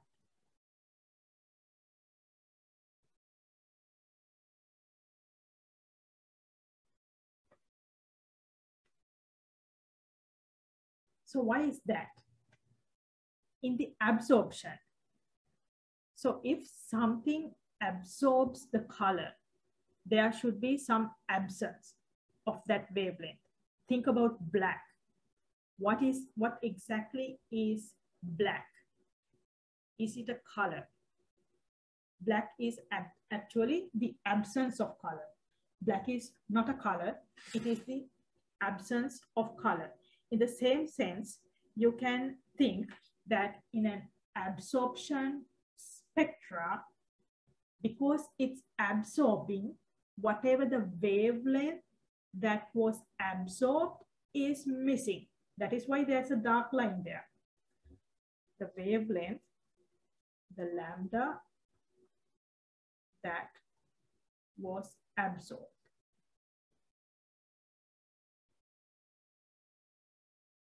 Is missing from the color scheme. That is why you instead have a black line. And in the case of emission, the word says it, it's emitting. It's emitting light. It emits light. That means it is emitting a wavelength.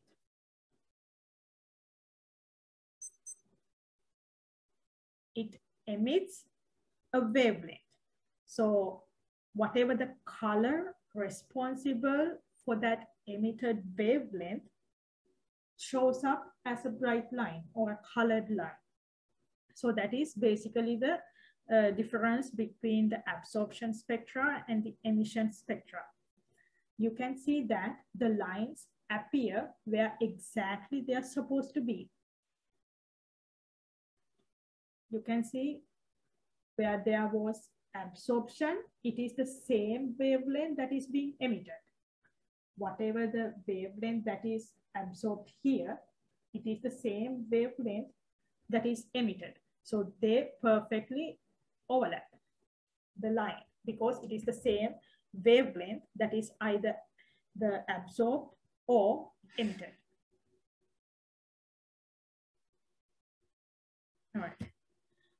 So let's look a little bit into emission and absorption.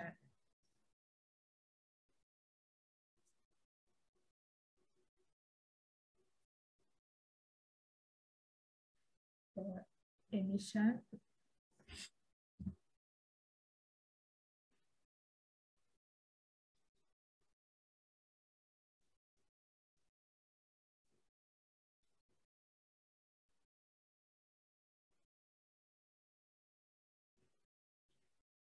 from what we know so far, we can state few things: that electron can exist only at certain energy levels.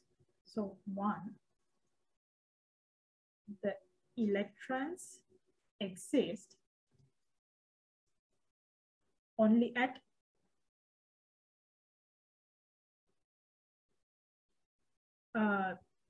certain only at energy levels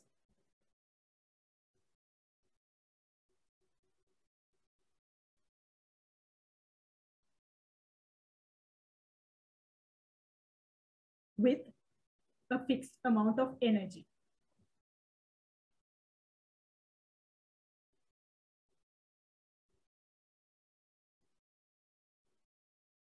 There's a certain amount of energy for electron, and it is sitting at a particular energy level. And then electrons can transition between the energy levels.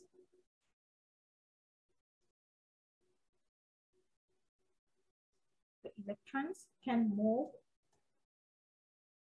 between energy levels.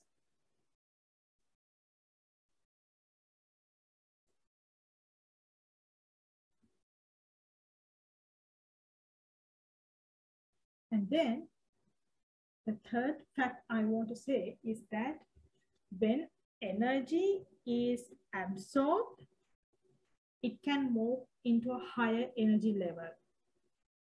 And when energy is released, it can fall back into a lower energy level. Okay, so when electron absorbs a fixed amount of energy, it can go to a higher level.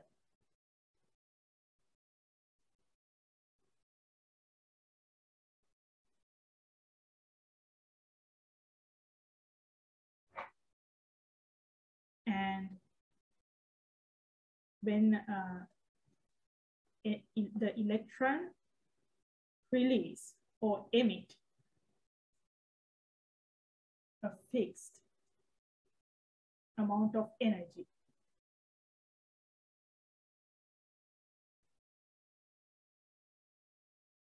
it can come to a lower energy level.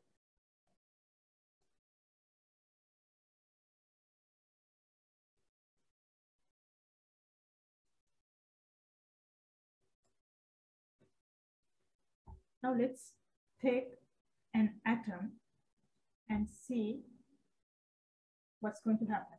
Let's say this dense center is our nucleus. And then we have a certain orbit or energy level. So what we basically say is that those orbits that Bohr talked about, they have a fixed energy. So it's not just Bohr's work, it was combined with Planck's finding and Einstein's work. So we now say that there's an orbit, it has a certain fixed amount of energy. And then there can be more energy levels. And we can have more and more of it. So let's say we have an electron here. This is our electron. If this, the first statement I wrote says that electron exists only at a fixed energy level with fixed energy. That means this electron can be at this level 1 or level 2 or level 3, but not in between. So now this electron I have drawn is in level 1 for the first orbit. It can go to the second orbit, but it cannot be anywhere in between like this. So that is what the first one says. So it cannot be anywhere in between. It's in a fixed energy level. And also it's saying this second statement, it can move between energy levels. So the electron on level 1 can move to the level 2. But in order to move to level 2, it needs to absorb a fixed amount of energy. So there is a fixed amount from going from level 1 to level 2. It needs to absorb. Let's say it needs a certain wavelength. It needs some wavelength or energy. a fixed amount of energy.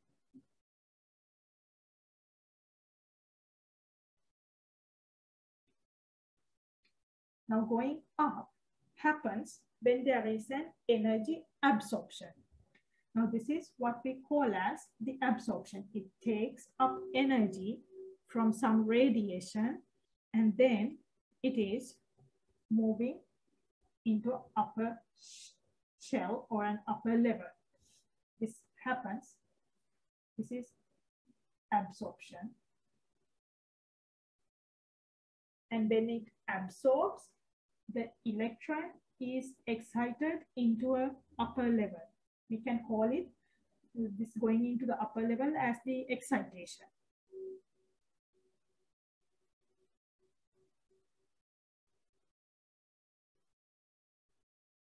Now the electron absorbed a certain amount of energy and went into upper shell. It cannot go to the second shell if it doesn't get that fixed amount of energy. If it is 1 joule less, if it is slightly less, it cannot, because the electron cannot stop in between. So just think about the problems people have these days. You run out of fuel, you stop in between somewhere, but electron cannot do that.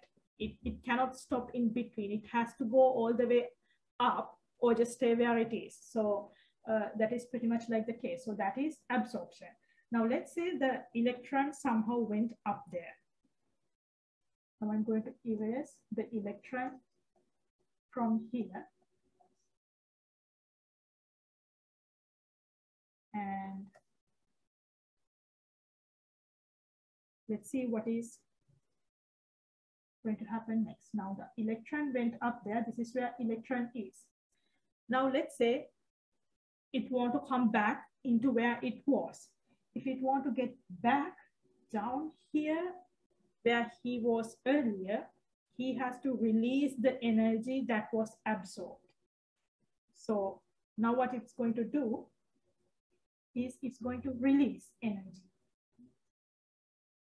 Release energy or the wavelength. So when it releases, this is where emission is. When it releases energy, we see that energy. If it is in the visible range, we will see a color. So this is what we call as emission. So emission is the process of releasing energy. Upon doing that, the electron becomes de-excited or falls back into the ground state. So that is basically emission and absorption is. For the absorption, it's going to absorb energy and go into an upper level. For emission, it is going to release energy and fall back into a ground level.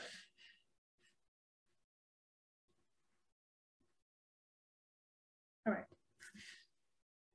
So let's look into a picture like this. I'm not sure if you can see the labels very clearly. The first series of arrows. So if you're making notes, you can draw the lines. You can see that here we have marked in levels, and the space between the first two lines is large. And then as you go up, you can see the spacing get closer. So this is what they have observed with line spectra. This is not something we imagine. It's based on the line spectra experimental observation. So you can see here we have labeled things as n equal 1, n equals 2, n equals 3, and so on. And if there is a transition from any level,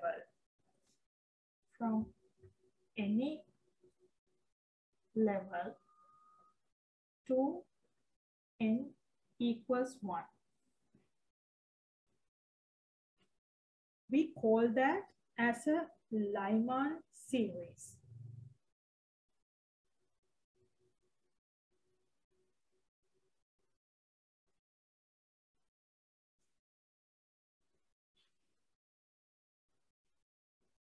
So this Lyman series is actually going to emit UV radiation. This is with UV radiation. What that means is that if you have an electron on level 2, let's say you have an electron on level 2, and this electron comes to level 1, it is going to release some radiation. And the radiation it releases is UV radiation. And that is what this is going to mean. And the next series you hear is the Balmer series.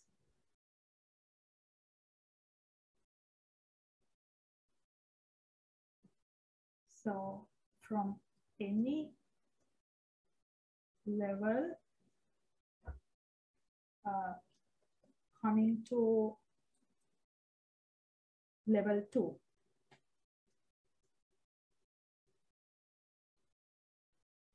this involves the Balmer series.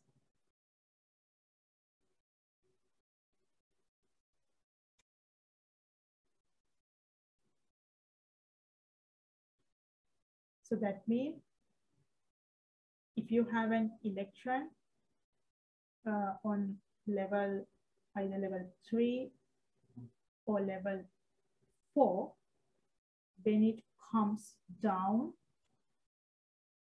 to this level, it will release a certain amount of wavelength. Now let's say my first electron here on the N3, it is coming from N3 to N2, and then it is going to release a certain wavelength. And then the next electron, I'm going to label it as electron number 2. It is coming from N equals 4 to the level 2. Do you think it will release the same amount, the same energy as the first electron? The wavelength associated with second electron, is it the same as the wavelength associated with the first electron? No, because the gap, think about this energy gap, there is a bigger transition gap.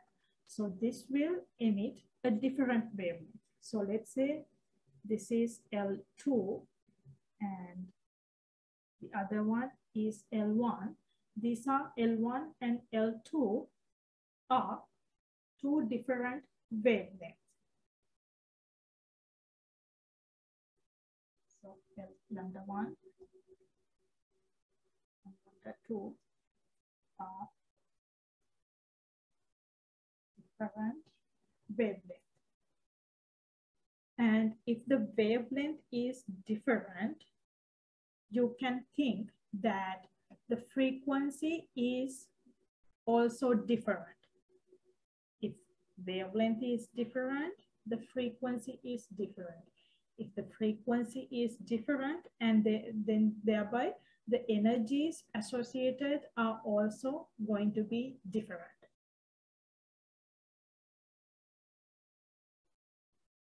I'm just going to erase this just so that you can see some colors. In the Balmer series, in this Balmer series, the set of arrows I have shown here have some colors. And think about the visible color range.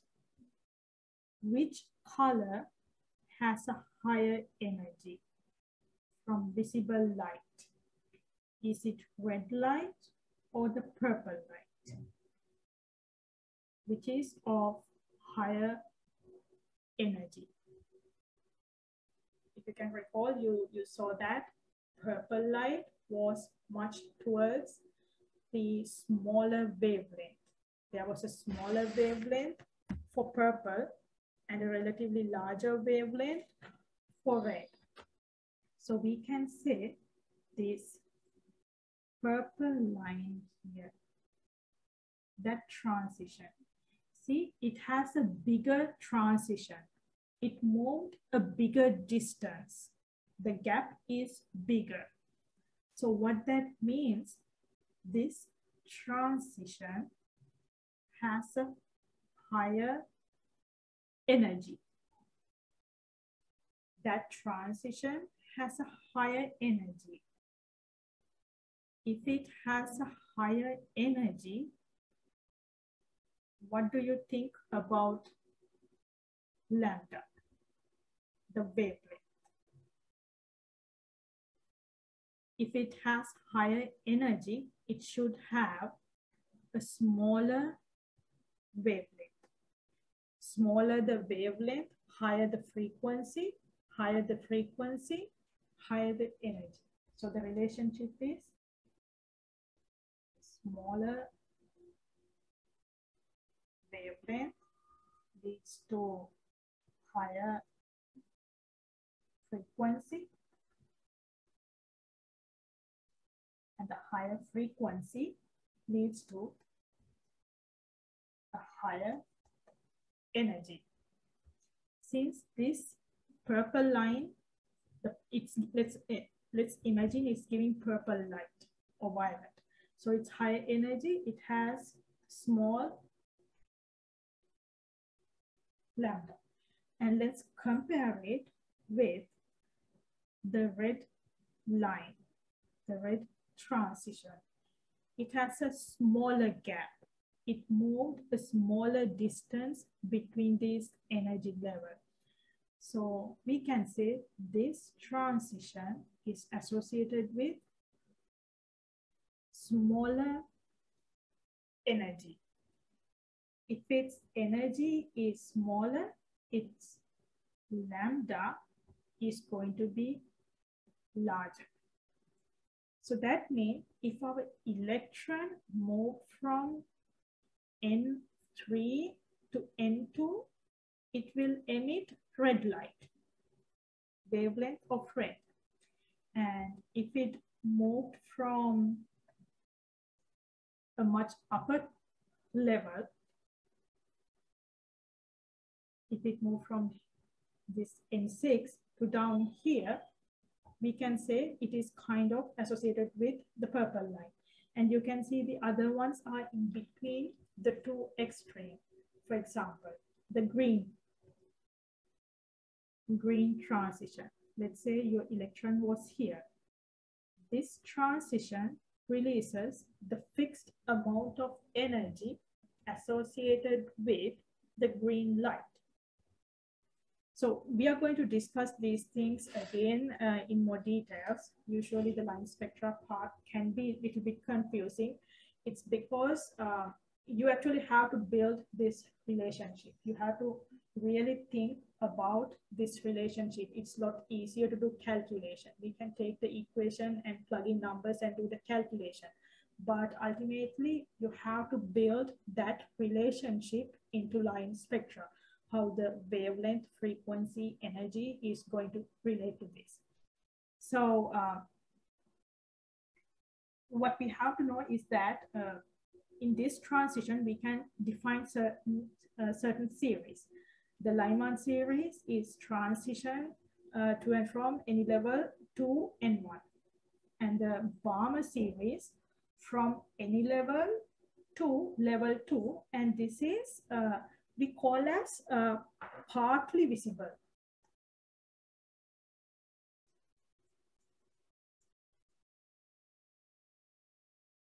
And you're going to see another series in this picture. which is labeled as partition series.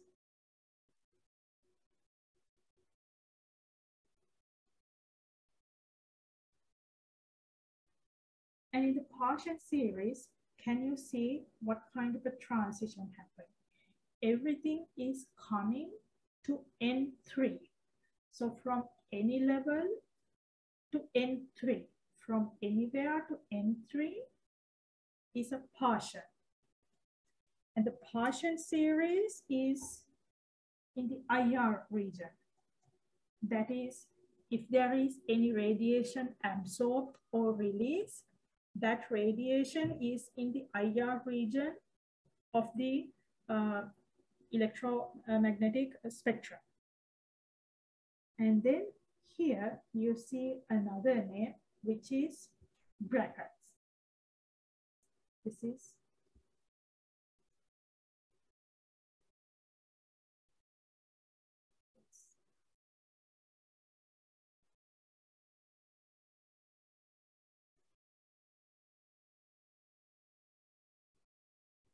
the bracket series.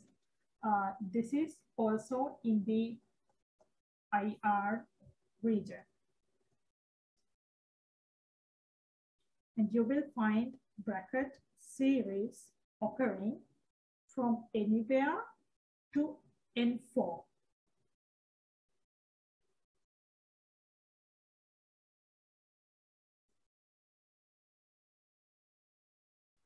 This is also IR. Now, Balmer series is very important because it is the only region we can visibly observe the color. We cannot see UV. Lyman series is in the UV region. If UV light is provided, there can be an absorption and it can go. So let me clear some of these information here.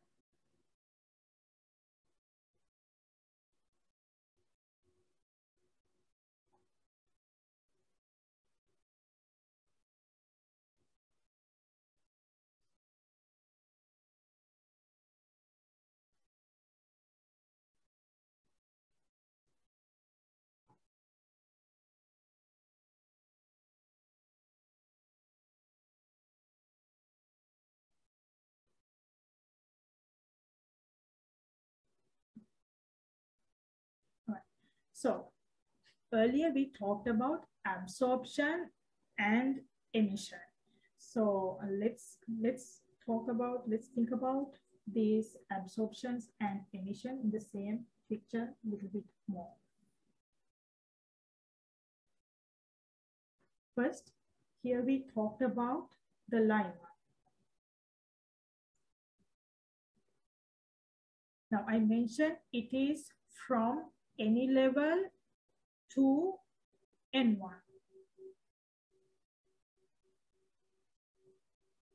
Now let's look a little bit into more information.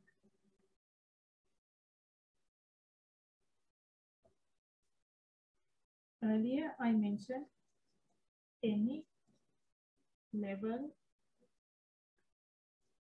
from N equals 1. That means you can have your electron here and release some UV light of a certain wavelength. Now, when we say UV light, it is not a single wavelength. In the spectra, we have several wavelengths for UV light. This is the first UV light is one wavelength. I'll call it lambda 1. And the second electron, it will release a lambda 2. And the third electron coming from this top level, it can release lambda 3.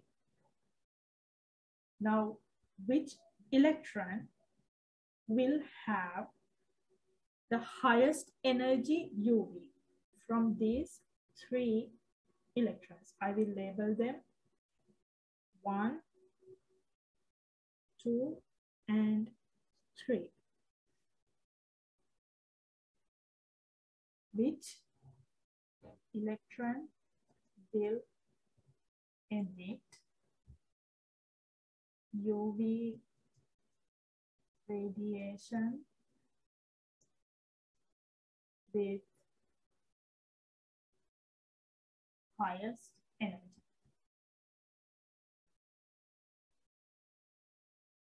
Electron 1, 2, or 3. Which electron is doing the biggest transition? The third electron. You can see the third electron is making the biggest transition. So the highest energy release is associated with that electron. If that is the case, it is going to release the energy with higher energy. So it is going to be the electron number 3. So that will release the highest energy or the smallest wavelength. And then if we have to put it in a scale,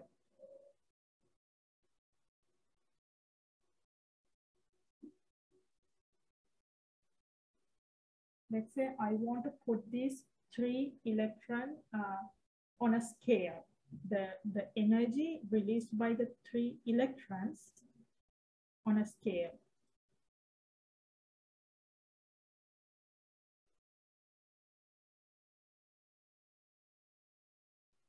This is my scale.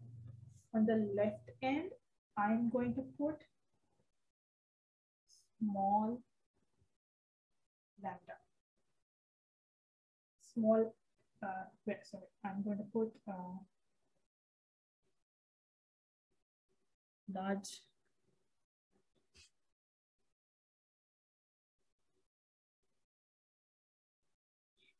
sorry, I'm going to put small lambda on this side. Let's say I'm going to put small lambda. And on the other side, I'm going to put large lambda. Small lambda means what? In terms of energy. Small lambda means it is of high energy. And large lambda means, a larger wavelength means it is of low energy. Now, which transition from the electron 1, 2, 3? We are still looking at electron number 1, electron number 2, and electron number 3. Which one is associated with the highest energy? It is the electron number 3. So I can put my electron, the energy associated for my electron number 3 towards the high energy end or the smaller wavelength. And then the electron number 1. Electron number 1 has the smallest energy transition.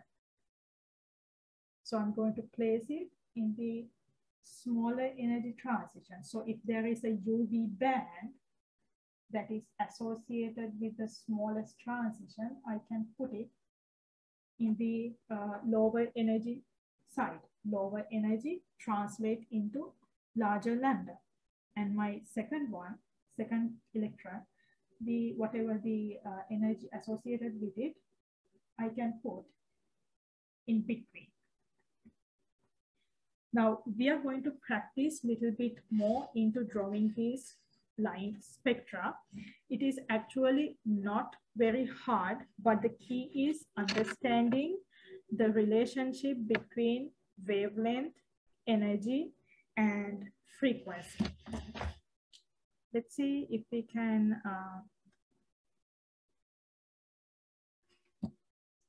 check this line spectra for hydrogen.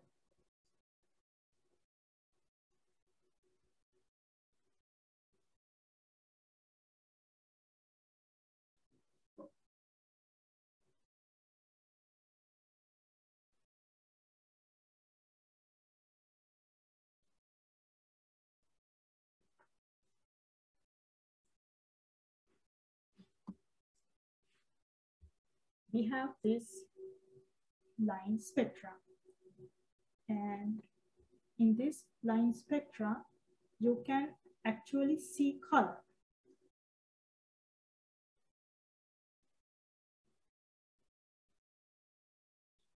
If you can see a color, you can assume this is probably in the visible region.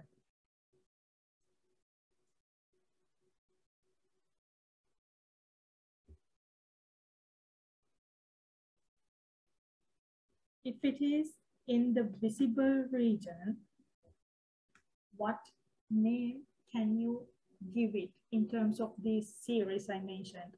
Lyman, Balmer, Paschen, brackets.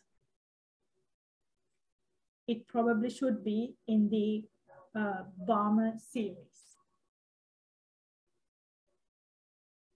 Remember, Lyman is in the UV region. Lyman series in the UV region from anywhere to the level 1. And there's a big energy gap. There's a big amount of energy associated. The bigger the energy, it translates into smaller lambda. Smaller the lambda, it might be more towards UV region, a high energy region. So we don't see UV light. And then, the Paschen brackets fund, they are all in the IR region. So from all these series, we can see only Balmer, and Balmer is also, we call it as partly visible, not fully visible, because there are some transition that actually overlap with the UV region. So if it emits a UV radiation in the Balmer transition, we are not going to see it. We only see the colored lines. Now I'm going to draw some lines. This is my n equal 1. This is my n equals 2. N equals 3. N equals 4. Try to figure out what this Balmer series is. What transition should occur if you're supposed to get Balmer?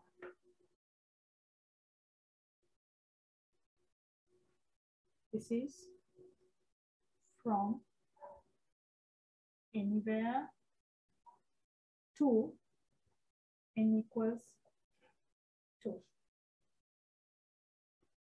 So this is your level 2. You should get your transitions like this. And if you have more levels,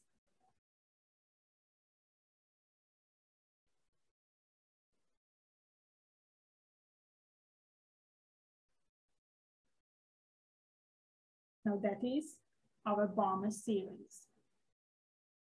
Now from the 4 lines, we see 4 lines in the hydrogen spectra. Can you match the transition? I'm going to label this 1, 2, 3, and 4.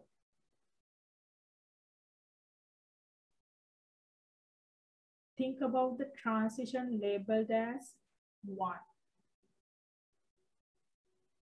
Compare the energy gap of transition 1 to the energy gap of transition number 4, which has a bigger energy associated with the transition 1 or the transition 4. It is the transition 4. The transition 4 has a bigger energy gap movement. So from the set of transitions, this transition is of highest energy. And the transition number 1 is of the lowest energy.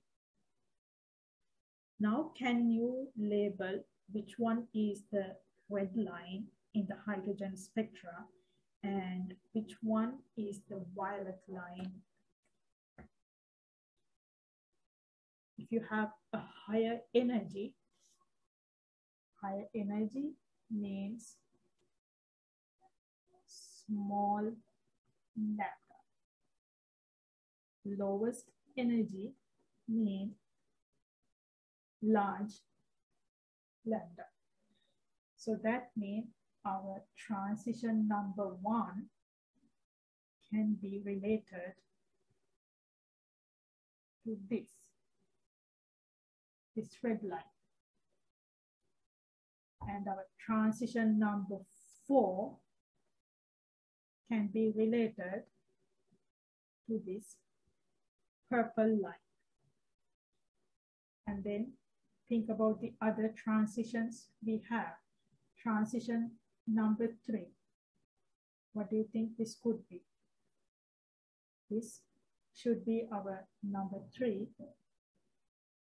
And this green line is number 4.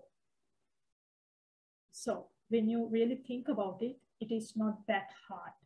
Just by looking at the picture and relating the concepts we learned, the relationship between the lambda, frequency, energy, using those, you can figure out which one is going to be which line. And also, you will see how this spacing has changed. The spacing, you can relate it with respect to the energy gaps that is kind of observed. In the first transition, you have a very smaller energy associated with it. And think about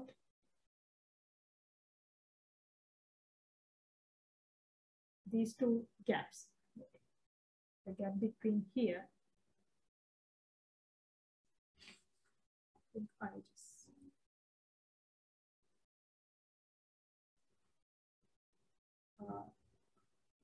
all right, someone sent me, okay, the blue should be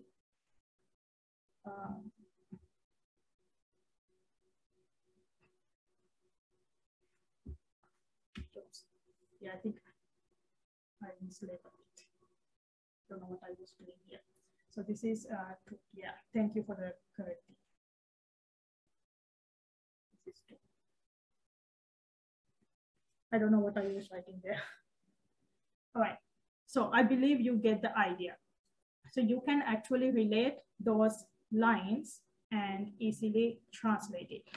So I'm planning to stop it from here, and we'll do some practice problems on these 2. So in order to do this, you really need to build the relationship between lambda and C and energy. So have a feeling about those